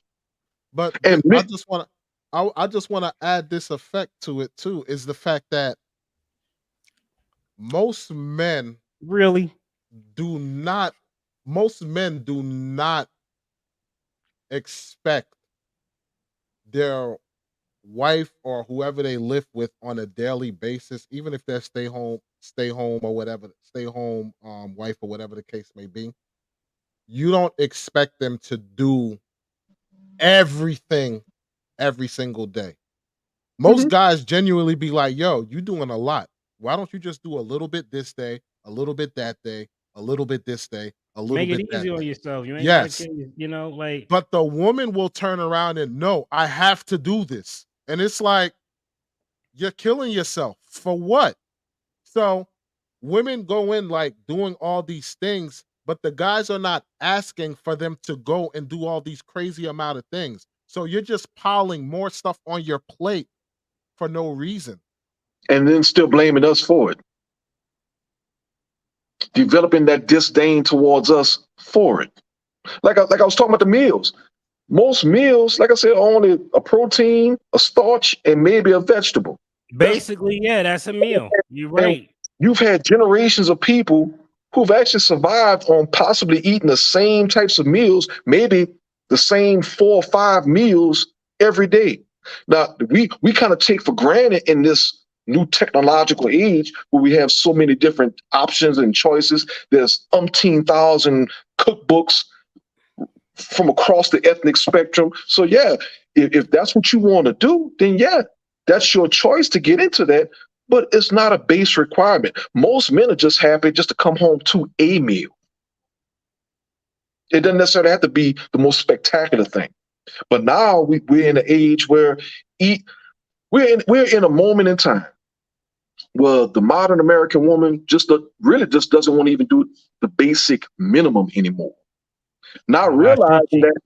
that in itself makes them obsolete. Because Well, I mean, let's be real. If you tell a man, I'm not cooking for you, I'm not your mama, I'm not cleaning up behind you, I'm not your mama, I'm these your kids too. Well, I gotta take care of them. You take care of the kids. Okay. So we have all these different things that women used to do that now they're telling the men, hey, I'm not doing that anymore, or I don't want to do that. Essentially, they put themselves in a position to where now the man is saying, well, wait a minute. If you don't want to do these things that actually complement my life and actually make my life better, then why the hell am I with you? What is the purpose of having you in my life if you don't want to do anything to better my life? right. And that's why men are asking that question to these ladies, what do you bring to the table? And they take it as an insult. They take it as, oh, well, you just don't see me as a person. Like, no, it's not that. It's a real question. If I'm the one that's expected to get out here and provide provision and protection, not only to myself, but to you and our resultant children, what is it that you do? What do you contribute? Because if I got to cook my own meals, well, I can't sit at you to cook. If when I get off from work and I got to come home and I got to do the cleaning, well, you're not at home cleaning. And if you are the stay-at-home wife and I'm doing, and I got to go to my job and come home and do the things that you're actually available to do at home yourself, then what is your purpose? Yeah. Because if it's just to be another dependent, well, if we got kids, the kids can be my dependent. I don't need a grown woman to be my dependent. But this is where they get insulted. They feel slighted. And it's like, no, this is a very real question that a lot of modern women really do need to start milling over in their minds and figuring out exactly what is their place in a relationship. Because if the man doesn't even have a need for them, then of course they're going to be sick. You know what I think, in all honesty? I think, which will go 360 degrees to the whole Tyler Perry thing. And movies like that, women will see in these movies how much the woman who is at home got to cook all these gourmet meals, got to do all this stuff. They think that's a real representation of what men are expecting when it comes to women, doing stuff around the house.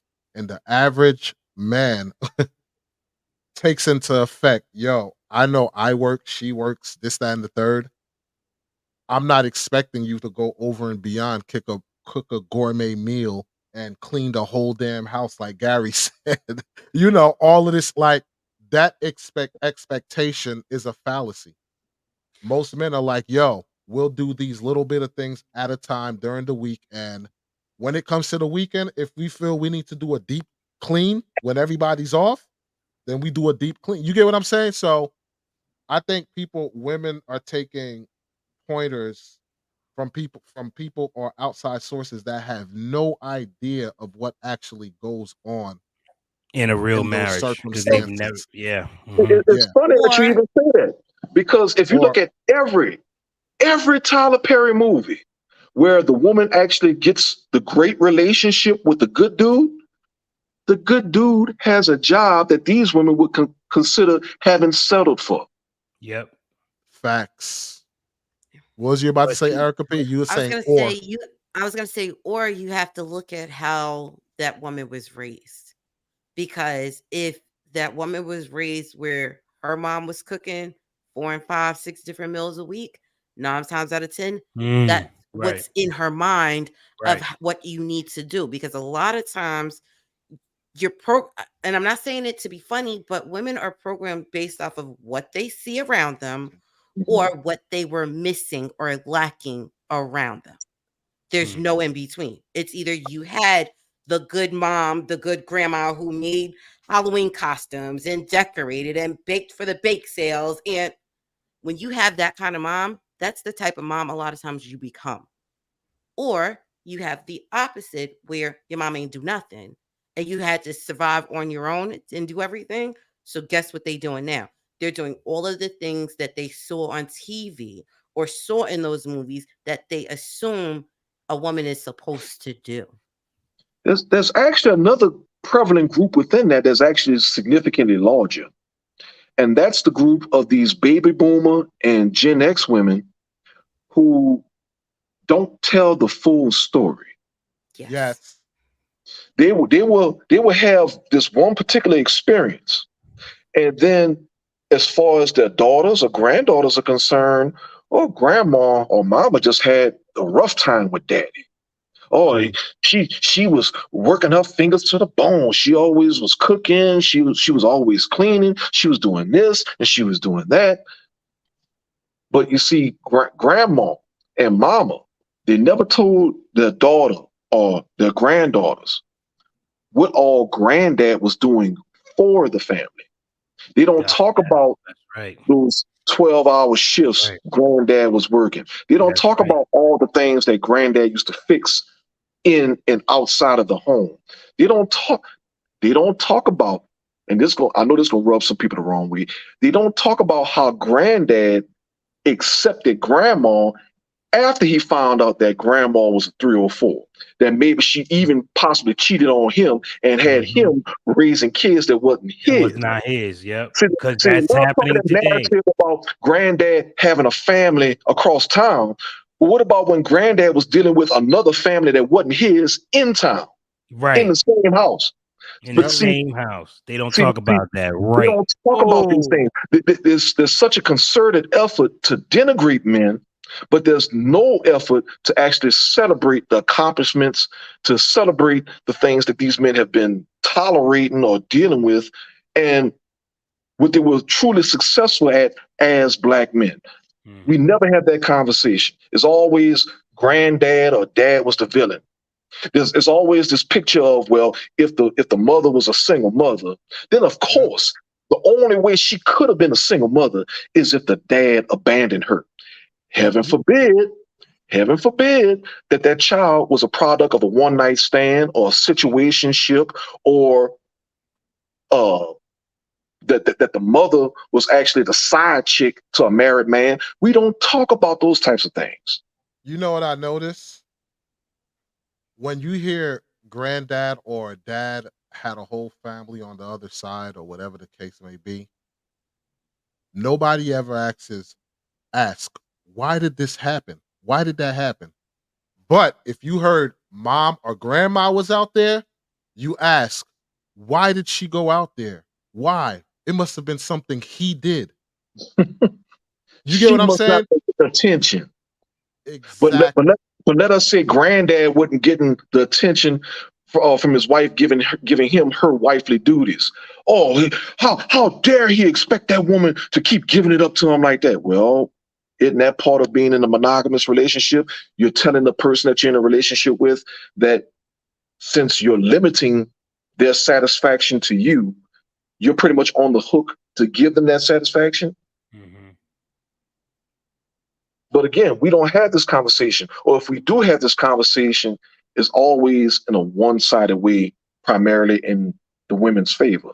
And they made it taboo to do that. Look, they don't want us talking about the other side, right? That's why when we talk about the other side, a lot of women don't even show up. Oh, you know cancel that ninja. And it's like, huh? That's what they say. Cancel that ninja. Yeah, they don't even want to show up. And I'm like, well, I don't want to hear y'all talk about this. I don't want to hear y'all talk about that. I'm like, but we have to talk about it because nobody's talking about it.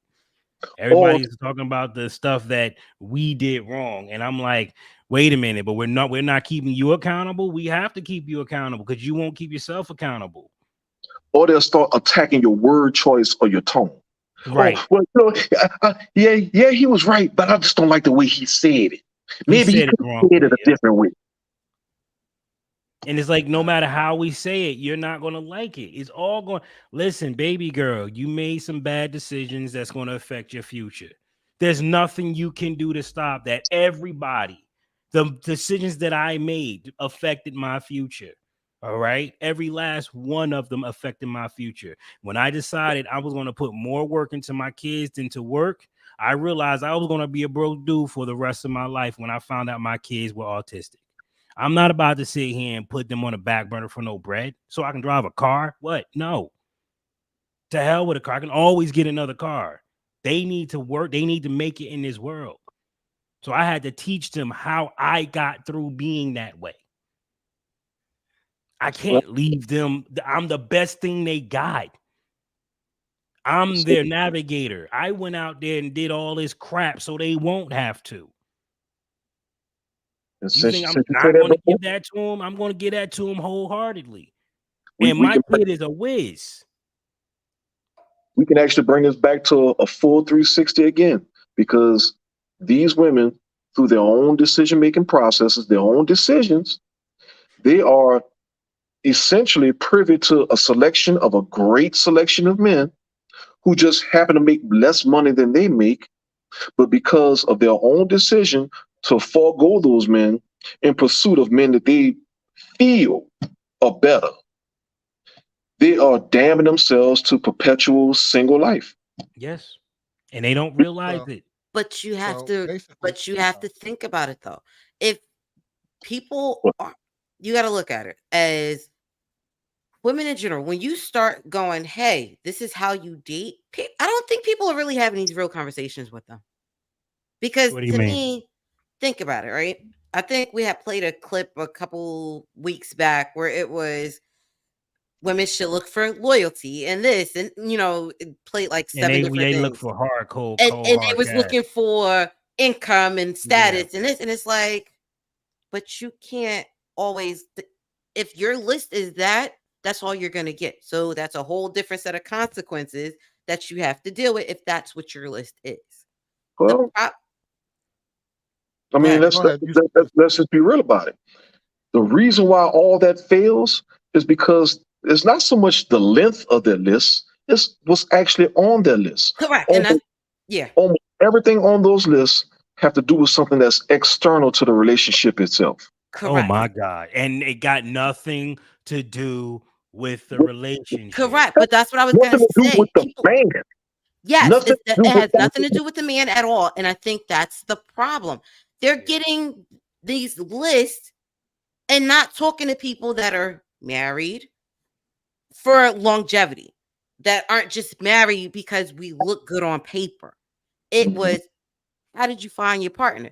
It like, okay, this is what you look for. You looked for these types of qualities. And the problem is when you start talking to other nationalities, the lists are completely different because they're not always looking for the money and the fame and it is. It's like, no, I need the way the person's personality is. I need the way the family structure is. Do we think the same? Do we have the same religious background? Like when you start looking at those kind of things, it makes finding a partner a little differently. Check this out. Yeah, but that's too analytical. Like when real quick. Would you want to date a person that says, all right, so what do you believe in? Check. All right, what is your shoe size? Check.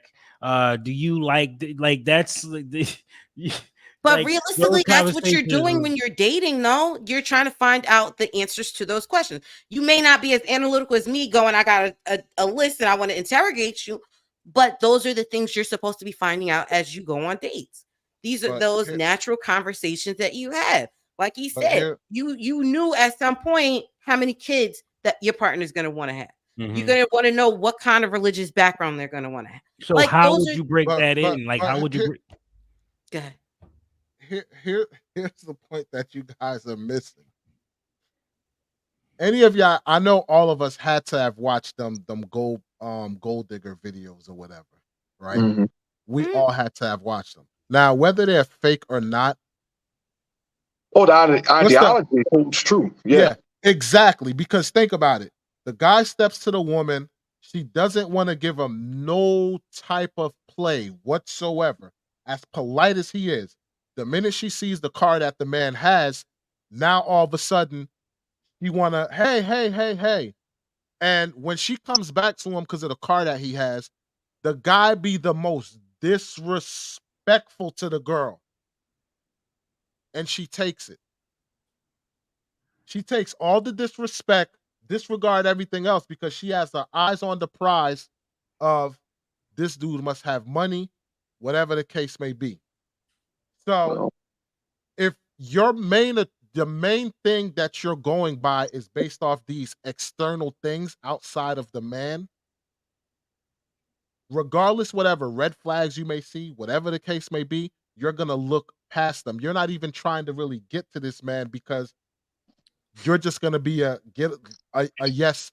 What do they call when you have like a guy that has make money and he has all his boys, a whole bunch of yes men around him? You just basically have a yes woman.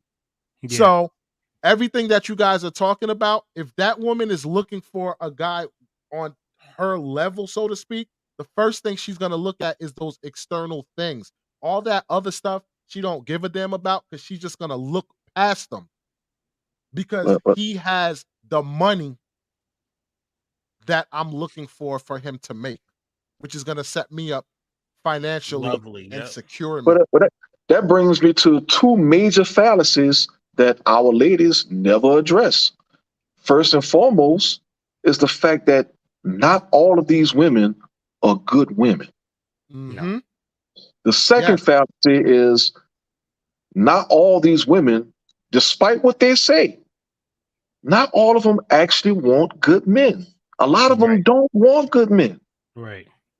And that's actually the bigger fallacy right there. They keep saying that they want good men. Well, where can I find a good man? Baby, all the men that's around you that are good, that's in your DMs, that's approaching you, and you're sitting there waving them off to the left. Oh, I'm not interested. You lie to them and tell them that you have a boyfriend when you don't have anybody. All those good men, you don't want them. No, you don't. You want the guy that's the thug. You want the guy that has all the rippling muscles. You want the guy that walks with a hunch. You want the guy who's wearing his pants off his ass.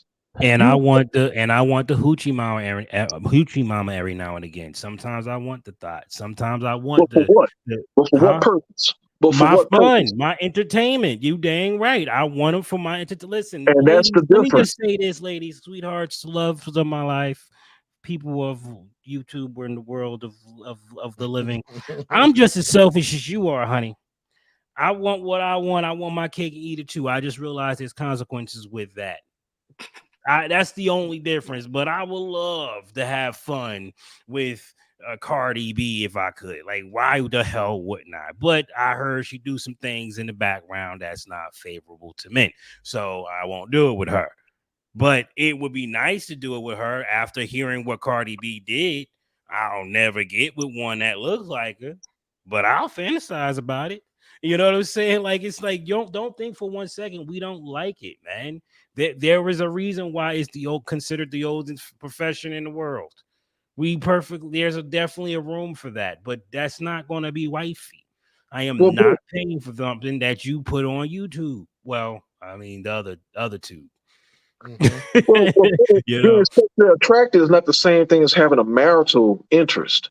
And that's what the ladies get crisscrossed with us, because I suppose for them, the two are aligned. So if they're getting with a man that they have this sexual interest in, then they develop this marital interest to go along with that. We're not necessarily designed that way. and to be honest, to a certain degree, really, in my heart of hearts, I don't believe that they're designed that way either. I think it's just another projection that they do for the sake of being hypergamous. I just want to go off of A. Taylor's comment. A decent man who is hard. I married a simple, decent man who is hardworking and believing in God just like me. The point that we're trying to make is those men are overlooked. The hardworking man, the blue collar man, those men are overlooked based on just a checkbook, because now it seems like women think six-figure men grow on trees. Look, and they think they're entitled. They think they're entitled to them.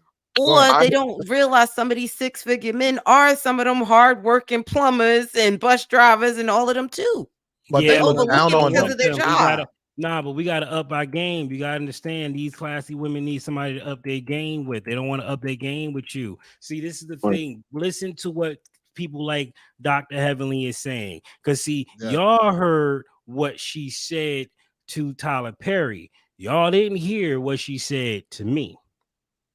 Okay. What she said to me was completely different. She said, I'm going to take 2 of your years, sacrifice them to make you the person you want to be. That's what I heard. Maybe I watched a different video. Shit else when she heard she said that. Maybe I ain't see that video. Maybe we saw 2 different videos. She had a lot of videos circulating. But what I'm saying is that I want her for something completely different. If she's willing to teach me how to do what she do, I'm down 100%. But she do, and I think that's the other thing, though. So, I used to watch her on a show. So I remember she was on Married to Medicine. I know she's married to a doctor. So I know the rhetoric that she talks, that's how she lives her life. She did. She was in school. You met your husband. Y'all finished school. Y'all worked your way up together. But that's what most people want to do. But that's not everybody's. That's not everybody's life. But then on the flip side, it's like you can't be going for people and they juggling. You had to work up to get to where you at too. But this is the thing that we're getting at, though, is what Dr. Heavenly is saying. What she's saying isn't wrong, because it's like, I'll sacrifice the 2 years to help build you up.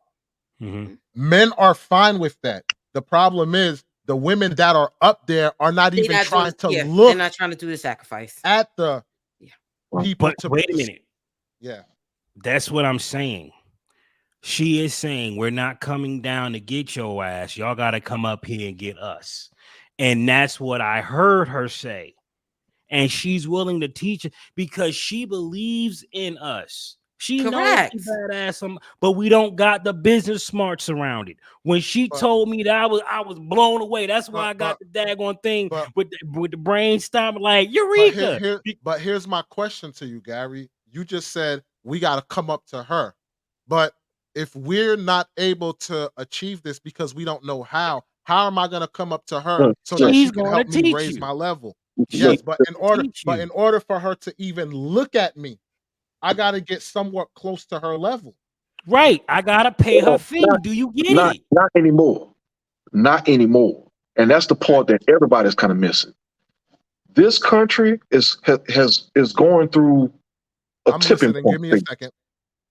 This country is going through a tipping point phase where all the things are kind of self-correcting right now. And this is my prediction. Within the next 10, 15 years, we are going to see the most consistently subpar, average, if not downright ugly marital unions in this country that we've ever seen. Why? Because this is where the average woman, and to a certain degree, even the ugly woman, has a clear and even field with these supposedly more attractive women. Because men are, by and large, American men are rejecting these Instagram level looking model women because of their bad attitudes, because of their combative natures, their insistence on promoting this I'm strong, independent, don't need a man, misandrous type of behavior set. Those men don't want those women anymore. As we talk about it day in and day out, the American man is perfectly fine with settling for a relatively substandard woman who gives him that peace, who collaborates with him, who cooperates with him, who actually just wants a harmonious relationship with him. Men are relatively easy when it comes to that type of thing. And that's the thing that these ladies are not recognizing. So instead of them looking at this and saying, okay, well, you know what? Yeah, I got the looks, but they're still like Tracy Ellis Ross, wondering why they don't have a lot of men in their DMs. It's like, well, baby, you got the looks. The looks are fine.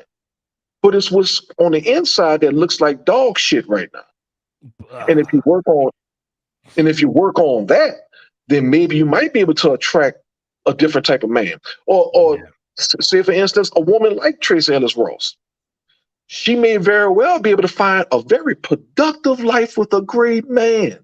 However, she's not necessarily looking for men based on the substance of their character. She's probably looking for men of a certain status. Well, most of those men don't want women like her anyway. Yeah. So she's already kind of like so many of our accomplished women, they're pretty much on the uphill battle talking about what they believe that they deserve and what they're entitled to in terms of relationship, forgetting one fundamental fact. There is no male making factory. There's no good man manufacturing facility. They are the facilities if you would even look at it in that point of view. So if they themselves aren't looking for men based off of character to actually build these relationships with, then where are the sons of tomorrow? Where are the good men of tomorrow supposed to come from? They're not creating them. Right. Just like their predecessors didn't create men for them. But and I see what you're saying, because we're going to start to find each other, collaborate with one another, and they're just going to drift off into whatever land, and they're going to be like, where are all the good men? And like, they're right here. They're busy raising their families. That's where all the good men are. They're too busy doing what they're supposed to do. Or they friend zoned them 20 years ago. Right. Check this out. Right. Because we're all talking about, you know, what Dr. Heavenly said with Tyler Perry. What Tyler Perry, and you need to meet the man to get on this level, this, that, and the third, blah, blah, blah. But at the end of the day, by the time these women reach their career goals through school and everything and work their way up the corporate ladder and stuff like that, by then they're already up there in age. So even if they meet the man that is on their level, most likely that man is not checking for them because they're looking for women that are younger so they can spread their seed and actually grow, have children. And this is what, before you say something, I want everybody to check out this clip by Ebony K. Williams, because all the feminists are saying, yo, this woman switched code on us because she said this same exact thing. Go ahead, 360, and then I'm gonna play the video. Before we get to that, I want to piggyback on what you just said. It's actually getting worse, and the ladies don't see it. What's happening, see, in the past, these women could say that, well, if they drop down to this next level of man, that they're settling. But here's the thing. We still had that subcategory of women who didn't think like them, who didn't act like them. The average woman, the unattractive woman, the regular run-of-the-mill woman. Those women are snatching up all these men that those women thought that, well, you know, if I can't find that guy, I'll just settle for this one. There's not going to be anybody to settle for because those men are going to be married too. Right. If they're even still in the same country, because a lot of those brothers are building themselves up to become passport bros. Yep. Check out because this clip. They don't even want to try. And why would they? Check out this clip. Reality that needs to be said out loud is that as black men age, their desirability increases. Thus, their optionality of women is always expanding. And the exact opposite is true for black women. As we age, doesn't matter how much money we accumulate, our degrees or professional accolades, the reality is that our marriage and partnership market value is depreciating with every passing year. No matter how good we look, no matter how fit we are, men are still seeing primarily our presumed dwindling fertility as a knock against us. And speaking of fertility, that is another reason that I want younger black women to seek marriage and partnership in college or right after, if that's what they choose. Because the number of college-educated black men is so low when compared to black college-educated women that we're all going to be targeting the same small pool of men. And as we heard today, on most campuses, there's like 7 black women students for every 1 black man student. Y'all do the math. So here's my advice. If you are a young black woman in college and you know in your heart and in your head that you want to prioritize family, I suggest that you simultaneously pursue that MRS degree right along with that BA or JD. Because the handful of black college-age men that actually do desire to get married soon, and they do share that value system, and family is a priority for them too, y'all, that is an incredibly small pool, and it's shrinking as you get older. And by the time you reach my age, 40, you will be faced with different choices relating to life partnership and motherhood. Do you understand me? Now, I'm not saying that delaying marriage or motherhood is a bad option, but it's one that comes with its own consequences. And our women deserve to know on the front end of their decision making instead of on the back half. And that is so true. These are things that women should know on the front end and not the back end. But they didn't tell them this. But that's what I was about to say. They do not tell the generation of women before us didn't tell them. Didn't tell us. They didn't. It does not matter if the women men been telling you this. Men been saying no, the men ain't been saying it either. Men been saying it for 7 years. That's not true. But that's we the have thing. been saying it. You have them saying it now. No, ma'am. No, the men were not. They were Yeah. not being vocal about it prior to the last 5 We years. didn't have I call bullshit. Men have been saying this, and it's been documented, and it's been videoed for over at least 60 years. They've been saying this.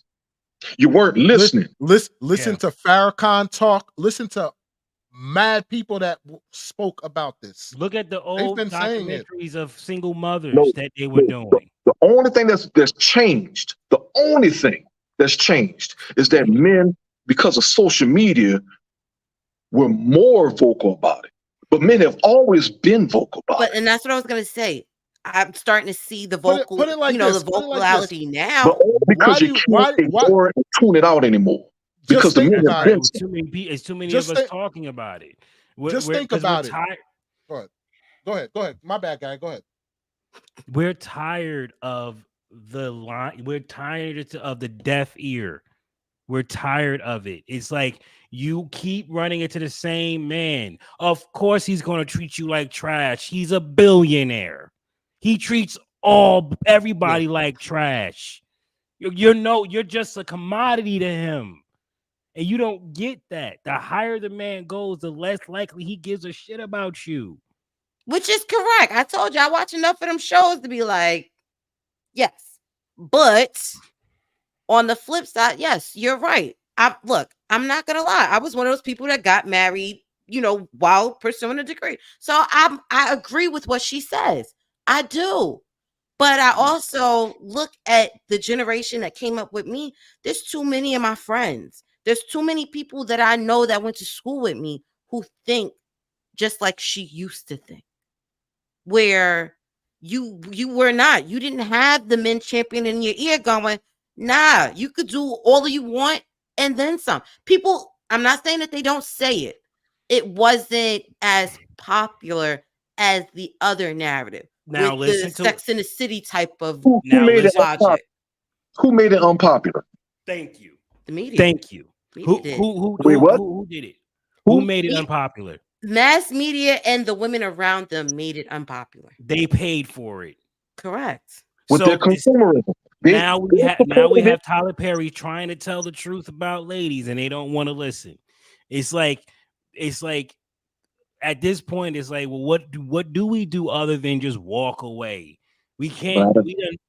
We listen, bro. It's gonna come a point that I'm gonna focus on my money more than trying to talk to anybody. All right. Once Because I you- get there, But think I'm about not it though. gonna- Once he make his money, he gonna get whatever he want though.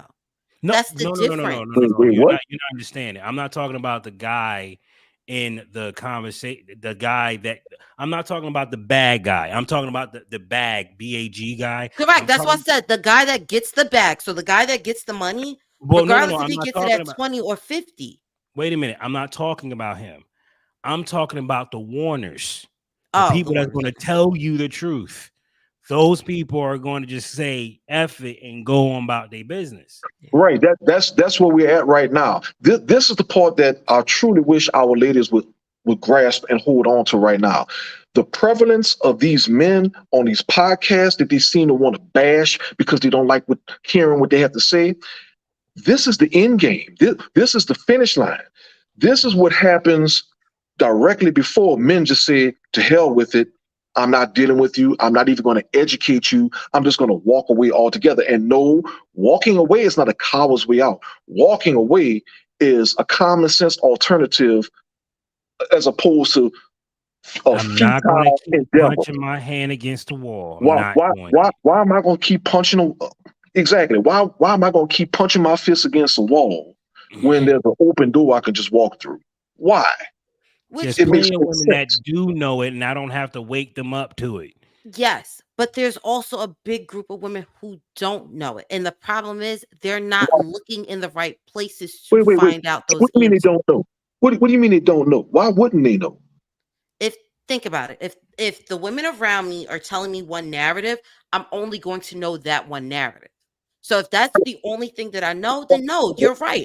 I'm not going to understand the other side of the story. And you know what, Gary? Now we get back to what you asked me before What's that? about men being afraid to handle strong women Right. No, not being afraid. Can't.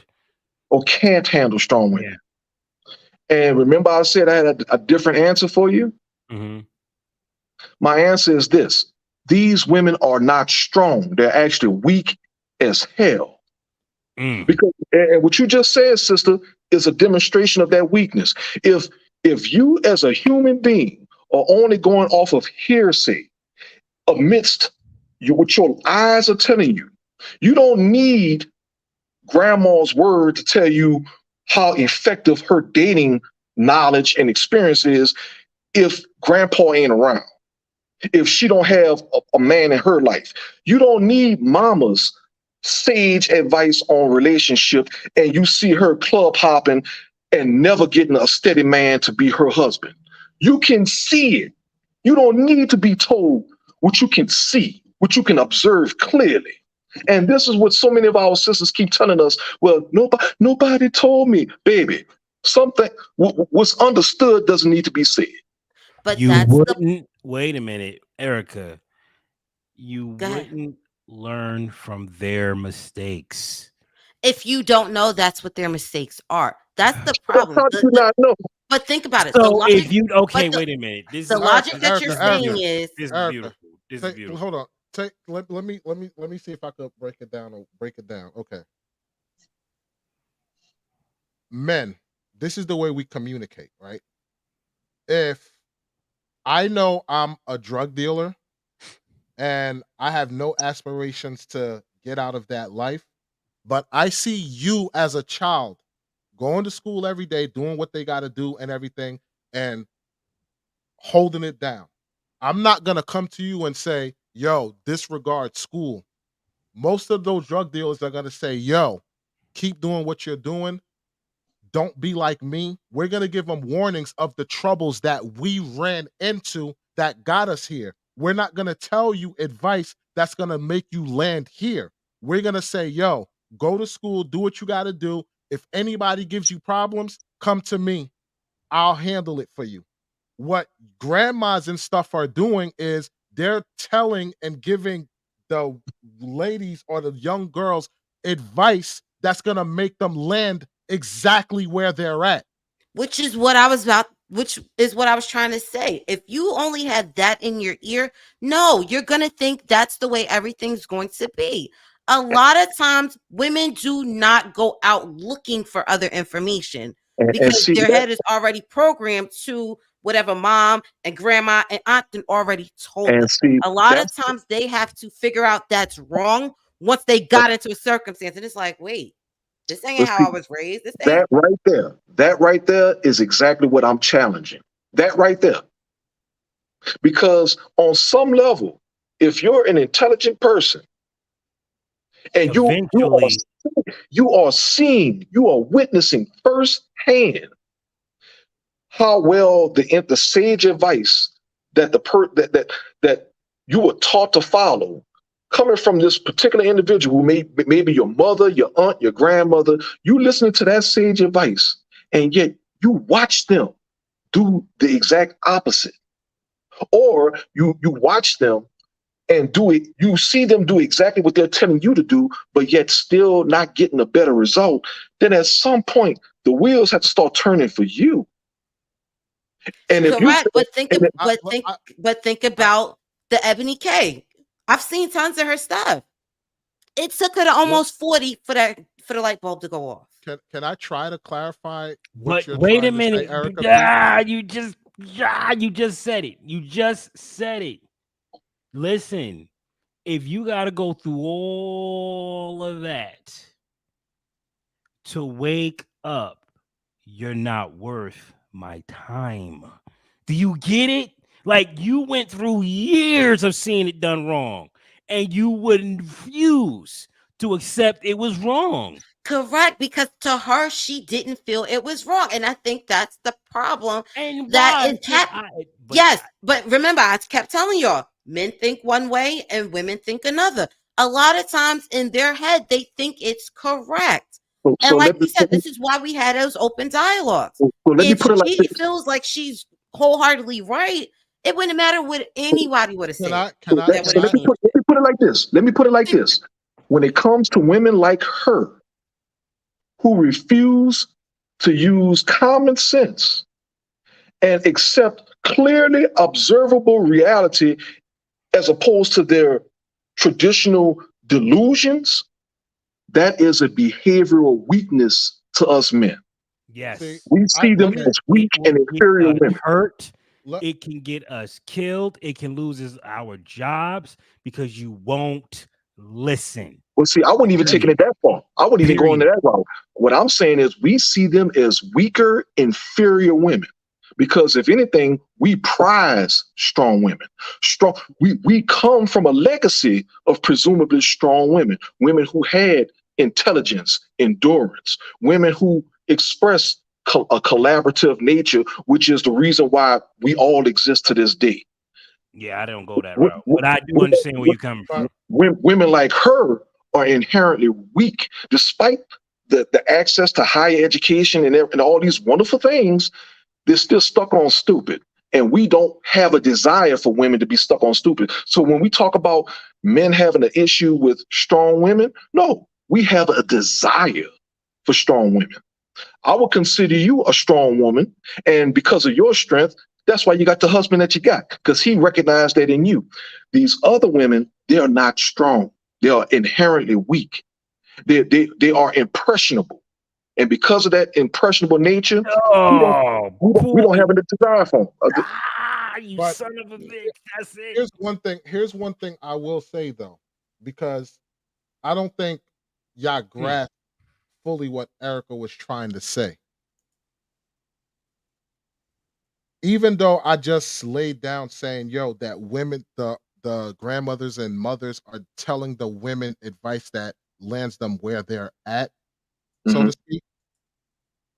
The advice that they're giving them, yes, is going to land them where they're at, but that young girl doesn't see the harm in it, because they're looking at it as, if I secure myself with working, which it's already built in our DNA and our mentality to work, work so that you contribute to society by paying your taxes and everything like that. So if I'm working, I get my education so that I can get a better paying job, and I focus on that. And then later, once I'm established, that's going to have me, be able to bring something to a man, or bring something to the table when a man asks me. They're not seeing anything malicious on the advice that they're getting. So if they don't see anything malicious off the advice that they're getting, they're not looking at it as it's a bad thing, so to speak. Got pushback for you. Got pushback for you on that one. Okay. Because the same way that you said they don't see anything maleficent with it, they aren't really being taught anything beneficent with it either, or how to be beneficial. So sure, they're taught to get these great jobs to presumably add to a relationship, but they're not being told to actually add to the relationship. They still have the mindset of, his money is my money and my money is my money. So it makes no difference. But see, that's the difference though.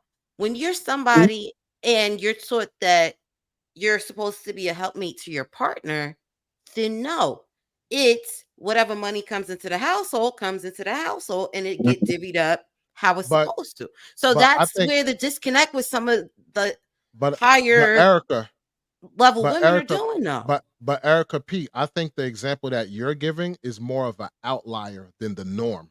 Boom. Which may be correct.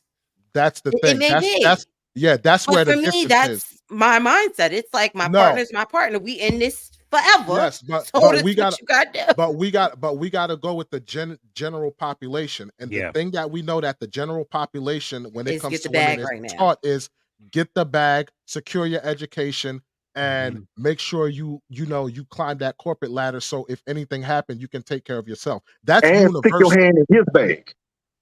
Yeah.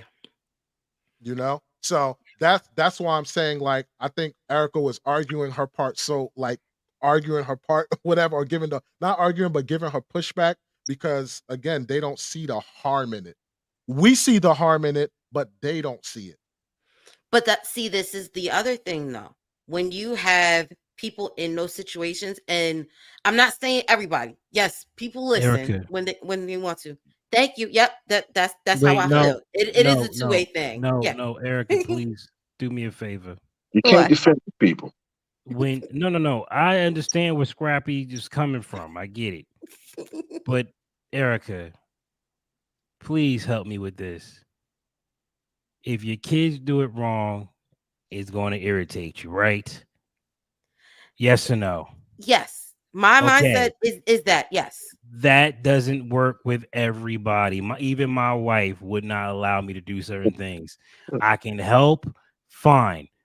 but there are certain things she won't let do. Like 360, calm down. You're not gonna. It's not you. You worse than you almost worse than Malik Justin. You see him burning. You see it like ready. Like yo, let me talk.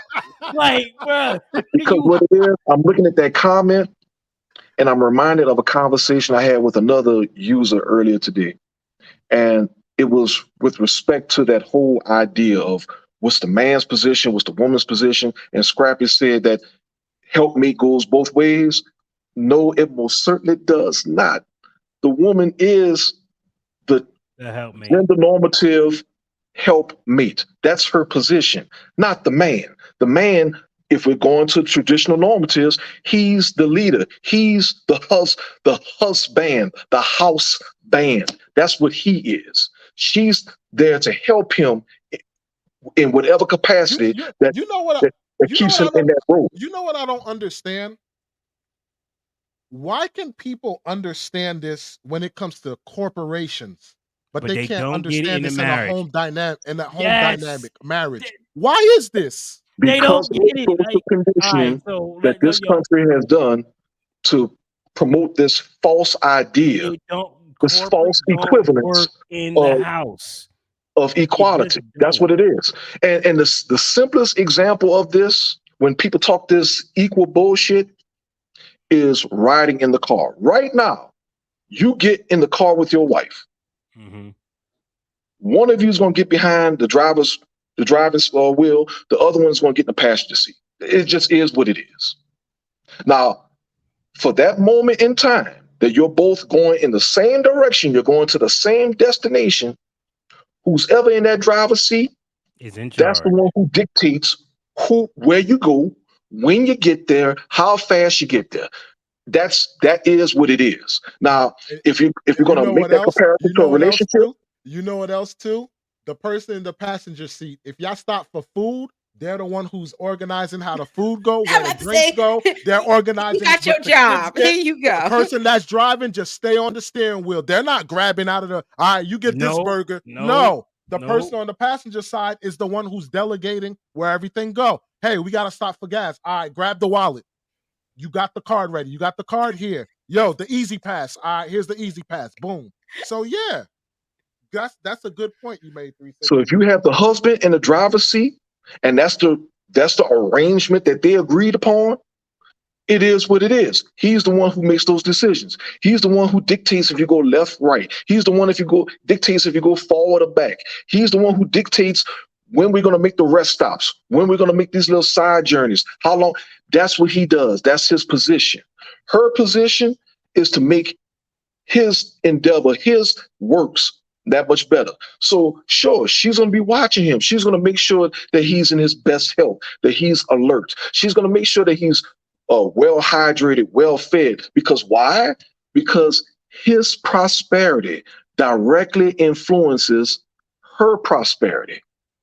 And the better she tends to him, the better he can do his job. His job in that driver's seat is to get them to their destination as efficiently and safely as possible. So it's to her benefit to actually do whatever she can to make that easier for him.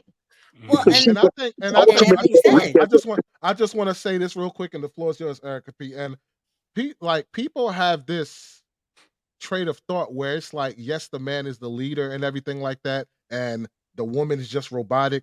There's going to be times where the woman is leading because she's better in that area, but the ultimate decision comes to the leader of the household. But there are times where the woman is going to lead, no matter how you slice it.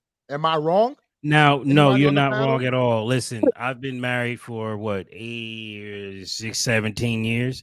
I've been with my wife for 21 years. And there's some times where I lead the ship. There's sometimes she lead the ship. And most of the time she leads the ship because she pay more attention than I do. So she courses the ship. You know what I'm saying? I tell her where I want to go, and then she takes me. Like she's literally the navigator of the ship. I'm focused on the bigger stuff. I ain't worrying about the small stuff. She got all that handled. And Gary, why do you allow that? Because she's not gonna steer the ship Listen, in a I wrong done told this direction. woman how I done told her the destination for 15 years. If she haven't mapped it out yet, I don't know what to tell you. Hey, fellas, this goes right back to the same car example I was giving you. What happens, God forbid, the man gets sick or the man become incapacitated to where he can't drive? The expectation would be, since his wife is already privy to the plan, she already knows what's the destination that he's trying to get her to, he's trying to bring them to. Well, it would just follow that she would get in the driver's seat while he gets in the passenger seat, makes up the difference, and still gets them to the same destination. That in itself is exactly what I'm talking about in terms of men. Of course, men are able to handle strong black women.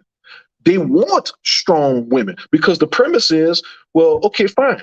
If something happens to me, I know that you have enough strength to still continue the mission. That's why I picked you as opposed to that thought over there. But I also think that's why you can get through hell, baby. On certain You're aspects, I feel like that's like guys be like, oh well, her money don't matter. Sometimes it do. Because what happens if anything ever happens to him? See, you were doing fine, sister, but then you went off deep into bullshit. Okay, the reason that I go to the deep end is because you shot left hard because but I'm gonna tell you why. I'm gonna tell you why I shot left hard. Wait, there is a reason why I shot left hard. Can she explain why she? The reason that I say this sometimes is you get a lot of women that push back to some of these career-driven women. But do you know how many stay-at-home women who don't know how to get back into the workforce because they never got the skills while they were home?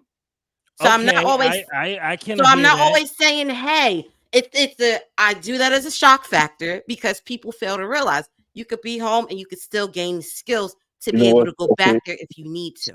Sister, I love you, but this is one of those things you just made it real easy to kick a huge mud hole in. Because so many sisters say that same bullshit. And this is what it comes down to. If you are one of the privileged few to be a stay-at-home wife, let's just stick to that right now. Just stay-at-home wife, not stay-at-home mother, stay-at-home wife. You have the time and ability to research various different ways to figure out how to take some of your husband's capital and invest that in whatever. But they don't always do that. And that's the problem that I have to explain to people. If he chose somebody who is not business savvy, that's a problem sometimes. If he chooses somebody who didn't have some kind of skill set prior, it's a problem. Because here's the thing. But she should correct. That is what she should do. But you have too many others who don't. So you have to remember, my background is my background is all over the place. So you mean to tell me that a woman is more capable of going back into the workplace and getting a job doing whatever it is that she's doing than taking advantage of the free time given to her as a stay-at-home wife and investing her time researching into various different ways to make investments for her husband? This is what I'm saying. Not all women have that drive to do that. And that's the problem. Drive to go out there and work. I'm not saying it's always about the work, but the problem is not everybody has those skill sets. And that's why I always throw hey, you got to have some kind of skills there because you do have some. So how do they get these jobs? Give me a second because you ain't let me explain. You have some people who, once that spouse passes away or once that spouse gets sick, they don't know nothing else. So if that's the case and they really, truly don't know nothing else, that is a problem for them too. Why don't they know something else? Because you have people who just don't. They spent their whole lives raising kids and didn't do anything else. You have that problem. And the only reason I'm saying this is I used to work customer service. So my job that I worked going to school was customer service. So their job was strictly in the house. They didn't know how to manage the finances. They didn't know how to do none of that stuff. Do you see how you are making an excuse for these women? I'm not making an excuse, but what I'm saying is it's not an excuse. But what I'm saying is people are always don't have that other side too. So people are going, oh, well, you could do Wait. this in the house. They don't always do Then that. those same women will fail in the workplace too. That's not true. Let me That's say not this. true. They're excellent at taking orders. Correct. Listen. They say said they were told to welcome be to a mom. McDonald's. No. See, what you got to understand is when a woman is a stay-home wife and their life revolves around the kids, so to speak, their mental state is focused on house duties and the kids. Like it's like they get brainwashed and tunnel vision. They get tunnel vision towards that. Then how then do you explain? How do you account for the women who do the exact same thing, but they actually do invest their time? But not everybody is the same like that. It's kind of like me working whatever, making 70, 80K or whatever, and people that make the same amount of money as me know how to play the stock market and do all this stuff. I never took the time to learn this stuff, and I don't know it. And if it's a little too complicated, or I feel it's sophisticated for me, because let's be real, everybody have different levels of knowledge or how they saturate things. You can look at freaking but that's what I'm saying. Not every man is going to be a six-figure earner that can give his wife the privilege of being a stay-at-home wife anyway. So that's what I'm saying. This is where we get into the bullshit, because now we're making excuses for some people and making demands and expectations of others. No, it is what it is. If we're going to talk about the woman actually being the helpmate, then she's going to help the man in whatever capacity that she can. The weird thing that we see in this society now is that the women don't want to be that helpmate, regardless as to where they fall on the economic spectrum with their husbands. You got women who get with wealthy men who don't want to do a goddamn thing. You got women who get with dirt poor men and still don't want to do a goddamn thing. It is what it is. And until we actually address that issue, then we're going to start seeing the same thing. We're going to continue seeing the same things that we're seeing right now. Freeloaders, no matter what you do. A high group of unmarried, embittered women who are steadily blaming all of their calamities on what they presume to be a dating pool full of piss, not realize that in many cases they are the piss in the pool themselves. I 360. I understand exactly what you're saying.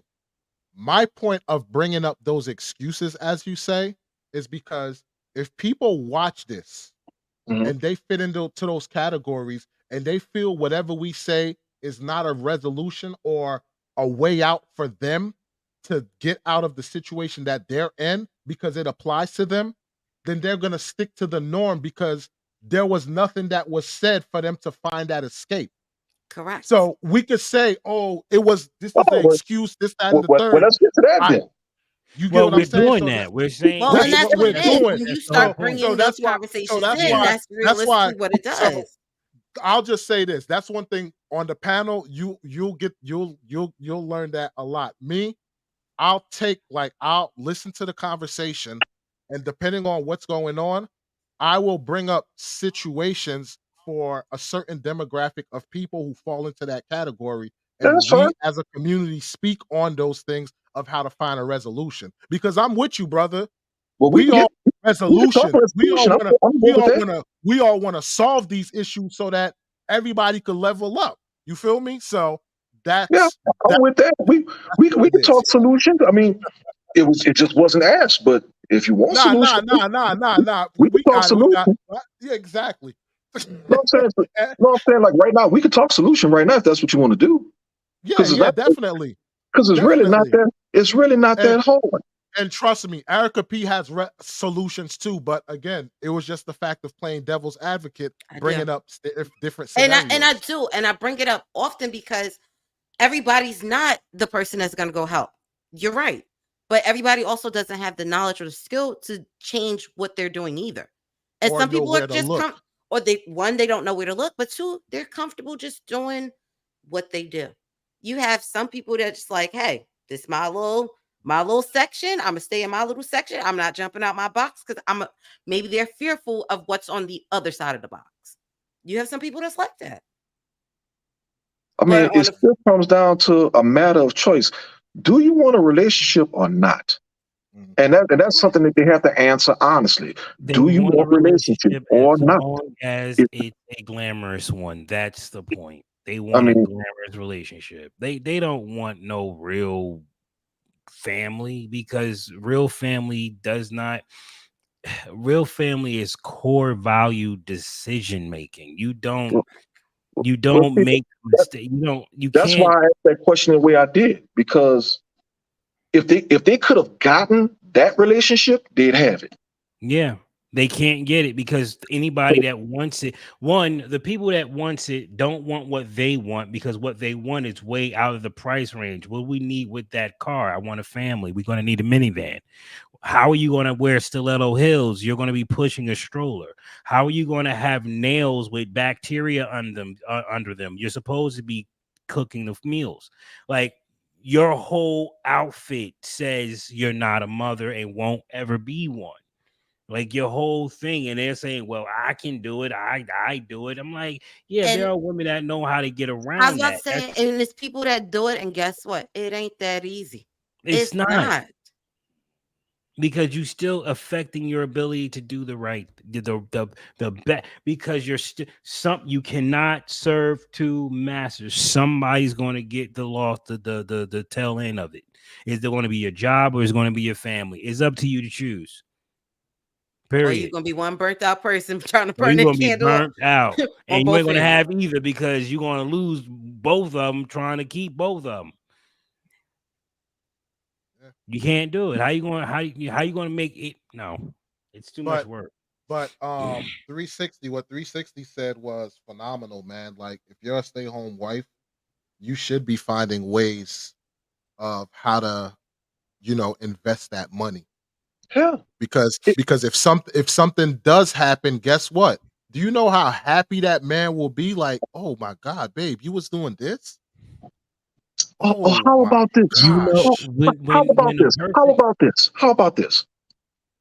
So many women who have men with these high earning jobs, one of their principal complaints about those men is that those men, through the nature of their job, don't have enough time to give them quality time in their lives. Now, what if these same women who had the privilege of being stay-at-home wives were to invest their time into finding out different ways to invest some of the income that their husbands are bringing back home, and hopefully get to the point to where they're generating enough passive income to where hopefully she could retire him early. Mm-hmm. Then he would have nothing but time to spend with her, spend time with their kids, spend time doing all the things that she wants to do, because let's keep it real, the primary focus that most men have with respect to earning money is to spend that money on their women. Yep. Yes, and their kids. Hell, the kid, they will spend the money on the woman first, and if she wants to spend the money on the kids, Facts. Because unlike what the women say, we actually put our women before our kids. We do. We absolutely do. Because think about that's how it. you're supposed to do Think it. about it. If a kid is a problem child to the mom, you be ready to kick that damn kid out the house. So don't you dare talk to your mama like that. But if I brought you in this world, I'll take you out. Don't you talk to your mother like that. With the kids, if the man is having issues with the kids, don't be talking to my baby like that. Nah. We a team. I ain't playing. We a team. It's us against them. It's us against them jokers. I got a story to tell, man. This is how unity works, man.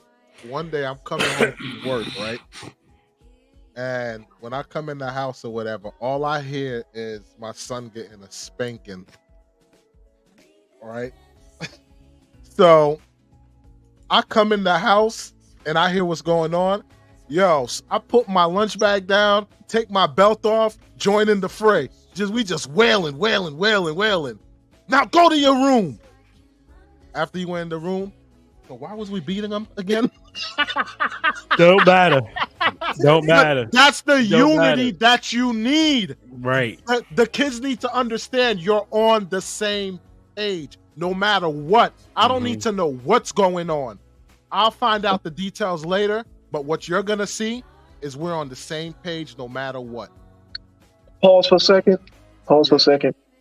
For those viewing, please understand that this podcast is for inspirational, informative, educational value, and to a certain degree, entertainment. By no means is anybody advocating for the abuse of children in any form or fashion. We are simply recounting certain experiences, hopefully for the benefit of enriching your lives. Be good to your children. There is a difference between discipline and abuse. Yes. Facts. You know, because we ain't trying to have no bullshit on this. Listen, I need that. I need my disclaimer. I need my disclaimer. Exactly. But what I'm saying is, like, and I think that's where the biggest thing for me is. It's more about, hey, it's us. It's you have to build that balance.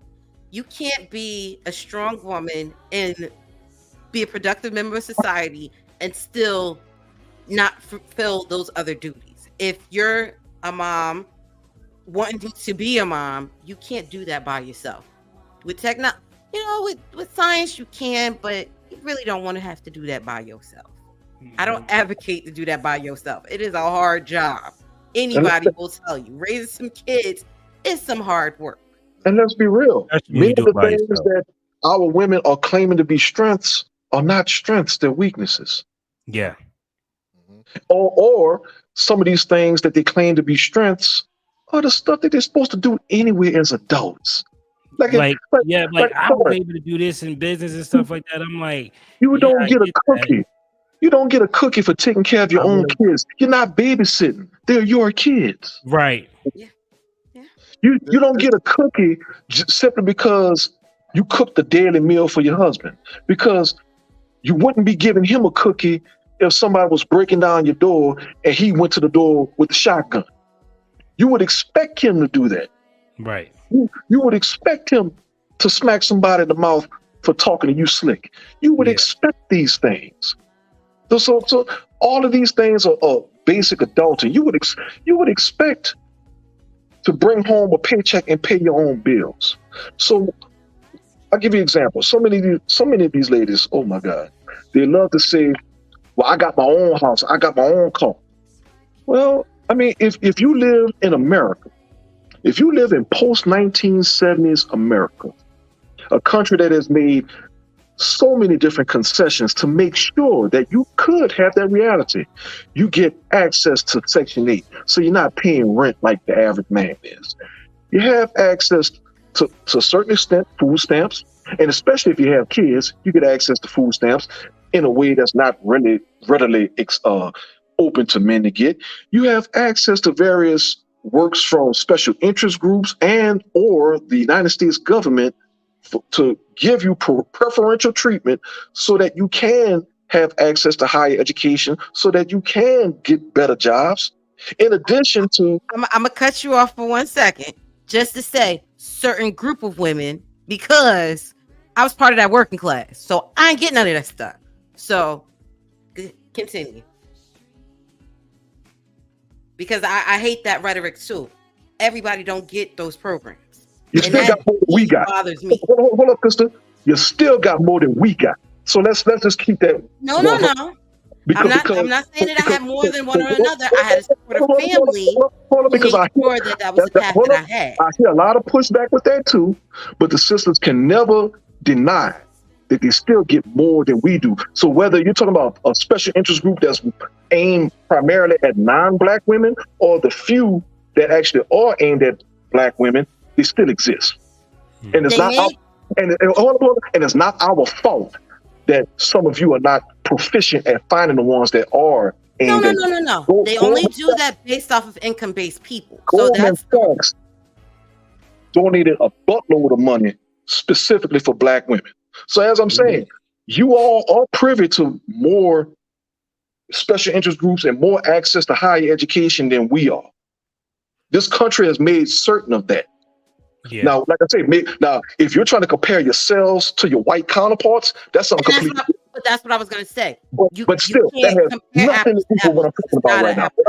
What I'm talking about is black man, black woman. Okay. Yeah. Okay. That's what I'm talking about. Black man, black woman.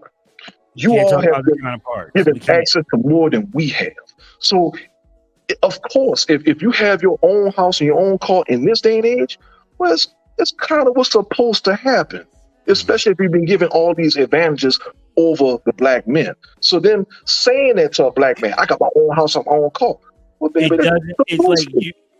But exactly. If That's anything, why, we have to look at you sideways if you don't. and that's why so many men look at your success as a joke, because it's like, you're going to hold that over me when you've gotten all this extra. And I didn't even mention it being more lucrative to you to even sell your own body than us. Yes. Look, Yeah. this is what I will say.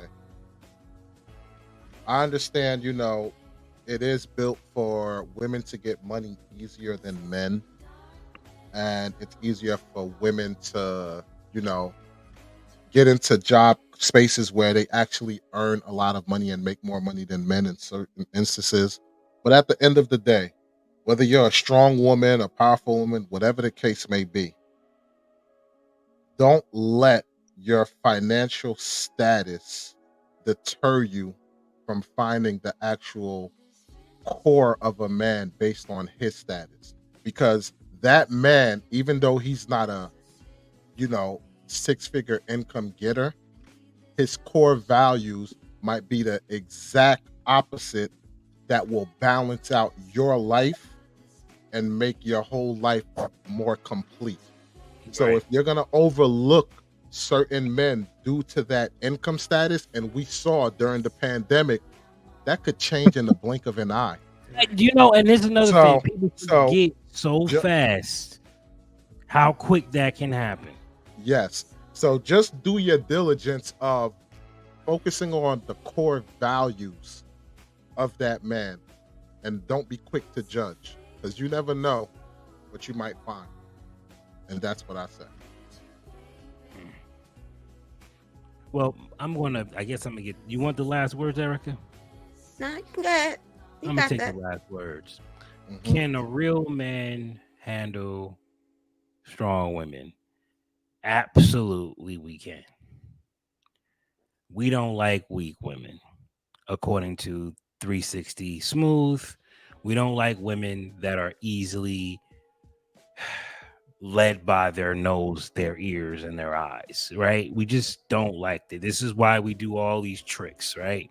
If I can get you in the backseat of the car, you'll never see the inside of my house. It's just that's a rule for me. It's a rule. I can get you in the backseat of my car. There's no need to ever take you to a home. Ever. And this is not because I don't appreciate you. It's that you don't appreciate you. I can't appreciate you more than you're willing to appreciate yourself. You're willing to do it in the backseat of the car and for a freaking cheeseburger and a couple of fries. That's the level I'm gonna keep you at. There's no sense in raising you up. Well, that's actually one point of contention, brother. I do have a little pushback on that one. In terms of the expense of the date, No, women. no, that's not what I mean. I'm talking about the level of the woman. No, I get what you're saying, brother. You're talking about her level of sexual promiscuity.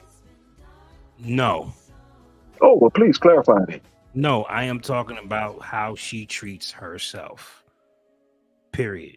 I can't go into detail because it's none of your business, right? But there are certain things that I've experienced where, based upon what I experienced, will determine if this person is worthy of my time or not. Case in point, I meet you at a bar. You ask me to take you somewhere. Okay, I'm gonna tell you this experience. You asked me to take you home because of whatever. Find out that you was in some crazy ass fight. You got your face all busted up, but you're outside with a busted up face, and you're like, "Well, can I borrow $5?" And stop right here. And you get out the car. And you go get something from another car, you get back in my car, and then I'm supposed to take you home. That's the type of woman that I'm talking about. Like you don't care about yourself. You know what I mean? And there's no reason for me to ever try to do. You'll never see the inside of my house. You don't care enough about yourself, so why would I ever do that? So that's my thing. It's like I don't want that, nor do I want the woman who believes that there is only one reason for a man to be in her life. Mm-hmm. I can't be with that one either. All right, because whether you're considered strong, independent, don't need a man, whatever to have you, I will never ever be able to compete with your ego, ever. If you think the only thing I'm here for is this, you have an ego on you. I don't have time for that. That's just how I see it. You know what I mean? But I can work with you all day. You're a master. I can always pay you for your services, right? I might pay you in loving. I might pay you in affection. I might pay you monetarily, depending on the type of business partnership we have. But you'll never see the inside of my home. Because I see what you are. There's no point in me even wasting my time trying to marry you based upon that. And then you got the women that are in the middle, right? The Erica P's, the LaToya Lambs, they're in the middle. Those are the women that, you know, you can understand why the McDonald's got them. You know what I'm saying? Because you know, like, you know what I'm saying? Of course, the McDonald's got them. She been, I done had her, you know what I'm saying? But then you also see the quality of men that she had or whatever, or the lack thereof. It's so much to talk about. It's way too much in detail, but I think a good rule of thumb would be to be mindful that there are certain unspoken rules to date. Yeah. And that those rules somewhat invert as time goes by. So the rules for, say, a young woman in her early 20s or up to her mid 30s, those rules are relatively constant. But once she ventures from 35 into like 40, those rules begin to invert. So we don't treat those women the same way. There's certain expectations that we would have of women from one age group that we really just don't have for another. A good example, sexual body count.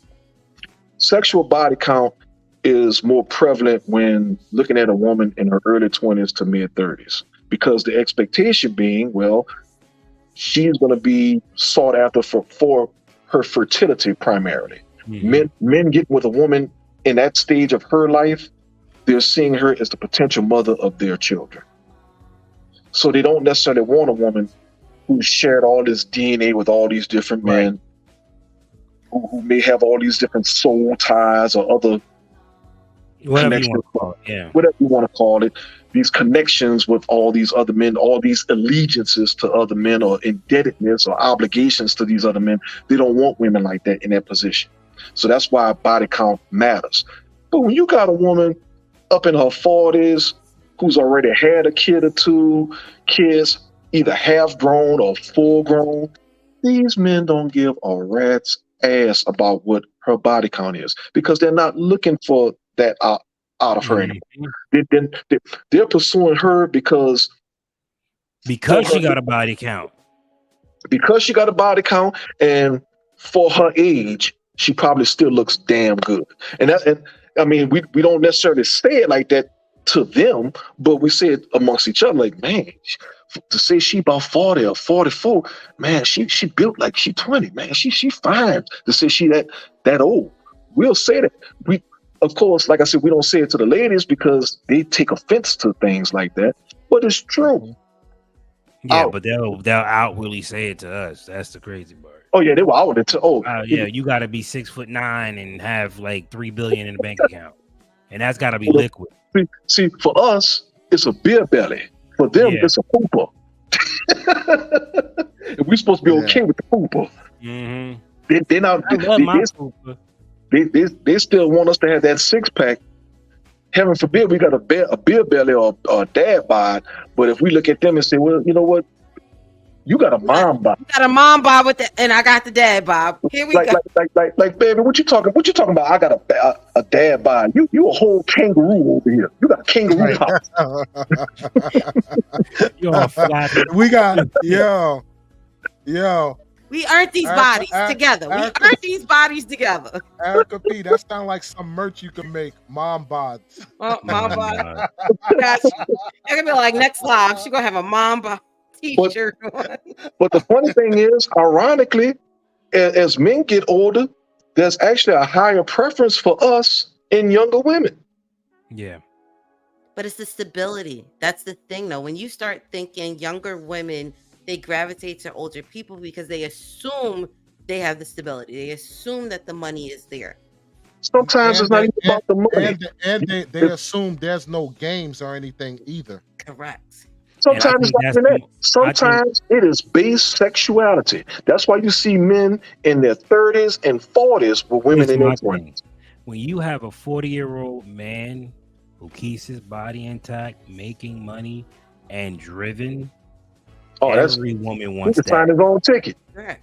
Right? It doesn't matter if she's 22 or 35. They all want that guy, right? And we all, every last one of us has the potential to become that guy literally overnight, right? We all. That's where the Mr. Stan Earls come from. You can be 5'2" and be that guy, but you can't be 300 pounds and be that girl ever. Okay, you cannot. All right. When people like Tom Leykis can pull a girl, bruh. When I saw Tom Leykis, I flipped because I've never seen him before. And then I said, what did this dude talk about? Because they always was ragging on him. So I typed him and I was like, that's Tom Leykis? Yes, you got me looking somebody up because I don't know who you talking about. Hold on. I got a better example for you. On HBO, the show that used to come on, The Sopranos, Tony Soprano. Yeah. That fat. Yeah. But yes. But the reason why I use this one is because I know Tom Leykis was in the game. You know what I'm saying? Like that was so Tony Soprano on The Sopranos. That was a movie. I'm not sure if the man is like that in real life. Yeah, but James Gandolfini, the guy that played him, that's how he was built. Yeah. But and he was the daughter as handsome. But you have to think about there are women that gravitate to those kind of people too. That's their preference. That's what they like. Like men have preferences. Women do too. And you do. You got some shabby. Think about it. That show, what is that? 600-Pound Life. But those people got mates. Well, you know what? That's actually kind of sad. You know, it's sad, but you actually kind of piggybacked on a point I made earlier tonight. How we're going to see more substandard women than ever before actually married at a superior rate to some of these presumably more attractive women. That's a perfect example right there. That's been going on for the longest too. But most of the women on that show were either married or engaged or had some type of long-term relationship with a man who was significantly smaller than them. But that was his preference. His preference was that. And some of them got bigger because of being with them.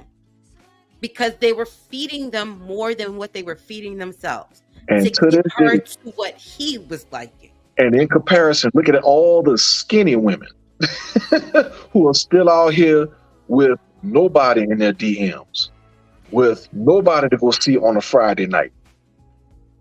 Well, see, that's what. Well, they do, but just to be used. But it's also an attitude thing too, though. Like you have to think about it. Some of the prettiest people with the nastiest attitudes. Yeah. And unfortunately, that attitude will X most of their situations out. 99.9% of the time, you don't get called. But that still kind of goes right back to the same point, though, because even on that show, My 600-Pound Life, I don't know if you all saw this particular episode, but I saw one episode where this woman was talking to her man like a dog. Oh, yeah, she was mean. And this dude was doing everything for her. He was even getting a brush and And holding her down cleaning the spots and getting out. all her crevices like Shamu at SeaWorld. Oh yeah. And it's true. I don't watch it often, but I He was getting all I catch over an Wow. episode or two, and you start looking like, but you And with her, and she this mean? What is wrong with man like a dog. But Wow. as much as badly as she treated him, even she got a man. You got some of these sisters who don't have half of her problems, half of her issues, damn sure not half of her weight, and they got nobody. Mm. I bet you Miss 600 pounds didn't have a problem settling.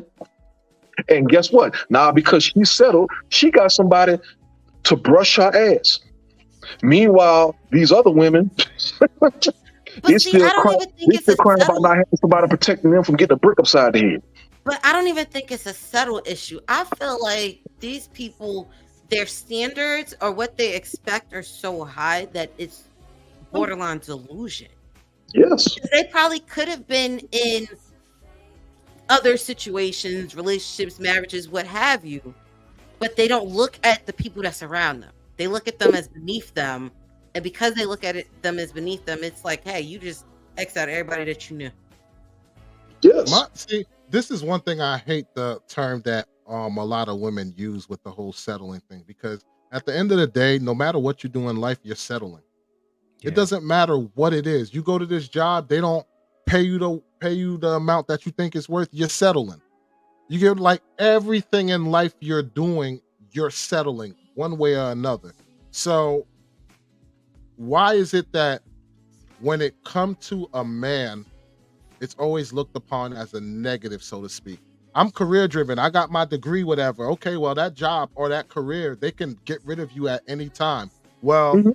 I can do all this for a man, but he could wind up leaving me. Yeah, just like that job that you got, they could fire you at any given time. I think this is the problem. They never Right. fathomed that we may have actually been the ones settling for them. But I would Yes. thank you. See, this is what they don't want to ever see themselves as the one that are being settled for. But in order for you to be excited for me to marry you, you have to prove that to me first, right? You have to prove it to me that you're willing to be my wife. 9 times out of 9, they ante up sex. That's Overdoing their the stuff. ante, right? And I'm looking at you like, baby girl, that's not enough for me. But you giving it like I will give you dinner. So there's the exchange. And when you look at it that way as a woman, you realize how quickly you catch up to, wait a minute, it makes sense now. So if he looks at me having sexual intercourse with this guy, if he looks at me this way, as if I look at it as a meal, it's worthless to him. But I like to eat, right? It's not important to me, right? But Yeah. you make that your entry level to get a husband. Sorry, But that's the problem. That's not entry level. That's Correct. And I think with women, a lot of times they interchange sex with relationship and won't distinguish between, hey, there are things you need to do before you get to that point. right. It's so easy to be like, hey, I just gave him sex, now he's mine. And it's like, no, you gave me sex and you still not mine. Bye. So it's like you have to have that open conversation. It's all I can say, because you both need to know what the expectation is and what you're looking for. And everybody ain't going to lie to you to be like, hey, I'm allowing you to get in your drawers. That's not what the end game is at this point. I think what it comes down to is when you look at women from a certain age group, preferably past that 35 that I was mentioning before, they still assume that the rules to dating are still holding true as they progress and get older. And it's just not the case. If anything, making it harder for men to be sexual with them, especially after they've already established a sexual history, after they've already pushed out kids, that doesn't benefit them. That actually has the opposite effect. It hurts them. Yeah. Because There's no man that's going to sit up here and call himself waiting a month to 3 months to be sexually intimate with some woman that's already done pushed out like 3 or 4 kids out of her. No, that's just not going to happen. Or you know she been to 304 in the area. Exactly. We're not going to do that. If anything, we're actually insulted by the fact that she's even pulling that bullshit with us. We're like, wait a minute. It's like, wait a minute. You do know kids came out of you, right? You mean to tell me you used to be the neighborhood super freak, the neighborhood bicycle? You had standing tickets on the cock carousel, but now you want me to wait in line. Right. What? Say Right. what? Right. Look, I don't know what you're smoking, but they need to mass produce it. Right. Yeah. No, we're not going to do that. Look, Gary and I have talked about this before. I could actually run through a dating site and just bring up all the profiles. Oh. And I could show you exactly what it is that makes certain women stay perpetually single because of the dumb shit that they say. They think that they're saying something that's going to somehow be appealing to us or somehow set their standards. And the only thing that they really accomplish is telling us that these are some broken, dysfunctional women that if we really wanted to, we could smash them based off of the information that they just told us. But in a greater scheme of things, we're actually better off not dealing with them at all because they may very well just be the crazy chicks trying to throw bricks through your windows and slash your tires. You don't want them crazies. You don't want them crazies. No, thank you. Because here's the thing: when we're young, oh baby, we don't give a damn. We will take the craziest woman that we can find and we will pursue her and we will give her all the platitudes and I love yous because we already know the crazier she is, the more phenomenal the sexual experience is going to be. So when we're younger, we throw caution to the wind, like, oh yeah, baby, I love you. Ooh, let me give it to you. We give it all to her. But see, when we get older, wiser, get a little gray in our beards, start prizing our peace, nah, I'll pass. Yep. We'll start lying to them, telling them, "Oh no, I'm married. I got a wife at home. Oh no, thank you, but no thank you. I got a wife at home." Knowing damn well we've been single for like the last 30 years. No, baby, I got a wife at home. No. My wife would kill me if she even saw me talking to you, and we would get the hell on because we don't want those types of problems. These sisters don't realize the red flags that they paint themselves with. Just having some of the simplest conversations with us. For example, of course, we already know the whole "I'm a strong, independent woman" thing. We get that. That already tells us that she's on some level some kind of crazy. Right. But when she starts saying things like, "I know my worth, I know my value," okay, what is it? That's my next question. How would you know? Have you ever grown a penis and smashed you? Have you ever? I mean, how would you know? Look, I had one woman tell me years ago. I was in my early 20s. She told me, "I know my pussy good." I said, "Really?" "Oh yeah, fireworks come out mine." I said, "Well, from the sound of it, you might need to get that checked." Secondly. Because that ain't what that's supposed to do. Yeah. You know, all they're supposed to come out there is a little wetness. If you got something other than wetness coming out of there, yeah, you need to get that checked. But aside from that, well, how do you know that what you got is good? And she told me the dumbest thing a woman could ever possibly tell me in response to that question. How do you know that your pussy good? She told me, well, it's what all the men that been with me, it's what they told me it was good. Right. That was a twofold exposure. The first fold of that exposure is, damn, how many men have you been with? She ran through. Then secondly, why ain't none of them here? Yep. Because she ran through. If you got fireworks and you got that wet, why are you even talking to me? Why hasn't some man cuffed you? Right. Why aren't you somebody's wife if you just got it that damn good? No, baby, Those men told you what was necessary to get in your guts the first place. Yeah. Yep. And And they'll you tell you can- whatever they got to do to leave you feeling good. you were And if you they're not a were- repeat offender, that means it wasn't that great. Bye. No, no, Right. that's not true either. She not was all the way through. she was convenient pussy. Mhm. Because repeat offenders will cuff that. If it was that just great, watch that, though. Nope, Just nope. watch that. That's not. if you're a good person and it's that great, you off the market. Yes. Yeah, yeah. Sorry. If Yes. it's great, If yeah. it's that Yeah. great and you're a good person, Yes. you You're wouldn't right. be on the market no more. But just Price because you dropping have down. repeat offenders, having a repeat Oh no offender, no. that don't mean you got good pussy either. That just means you're just a offenders- source. That means repeat you're a source to offender means- scratch that itch. That's See, it. you gotta- You you play gotta thing. understand. You play thing until I Right. find what I want. It's Bye. called the Look, Knife look, Fighter. look, We got a lot of those. Look, when you need gas for your car, do you only go to one gas station or do you go to the Never. gas station that's convenient to you? Convenient. Whatever's Yeah. convenient to me. You be like, oh, you down at 5 Mile? Some of these next sisters to me? are- Oh, Some of them are sexual gas stations. Ooh.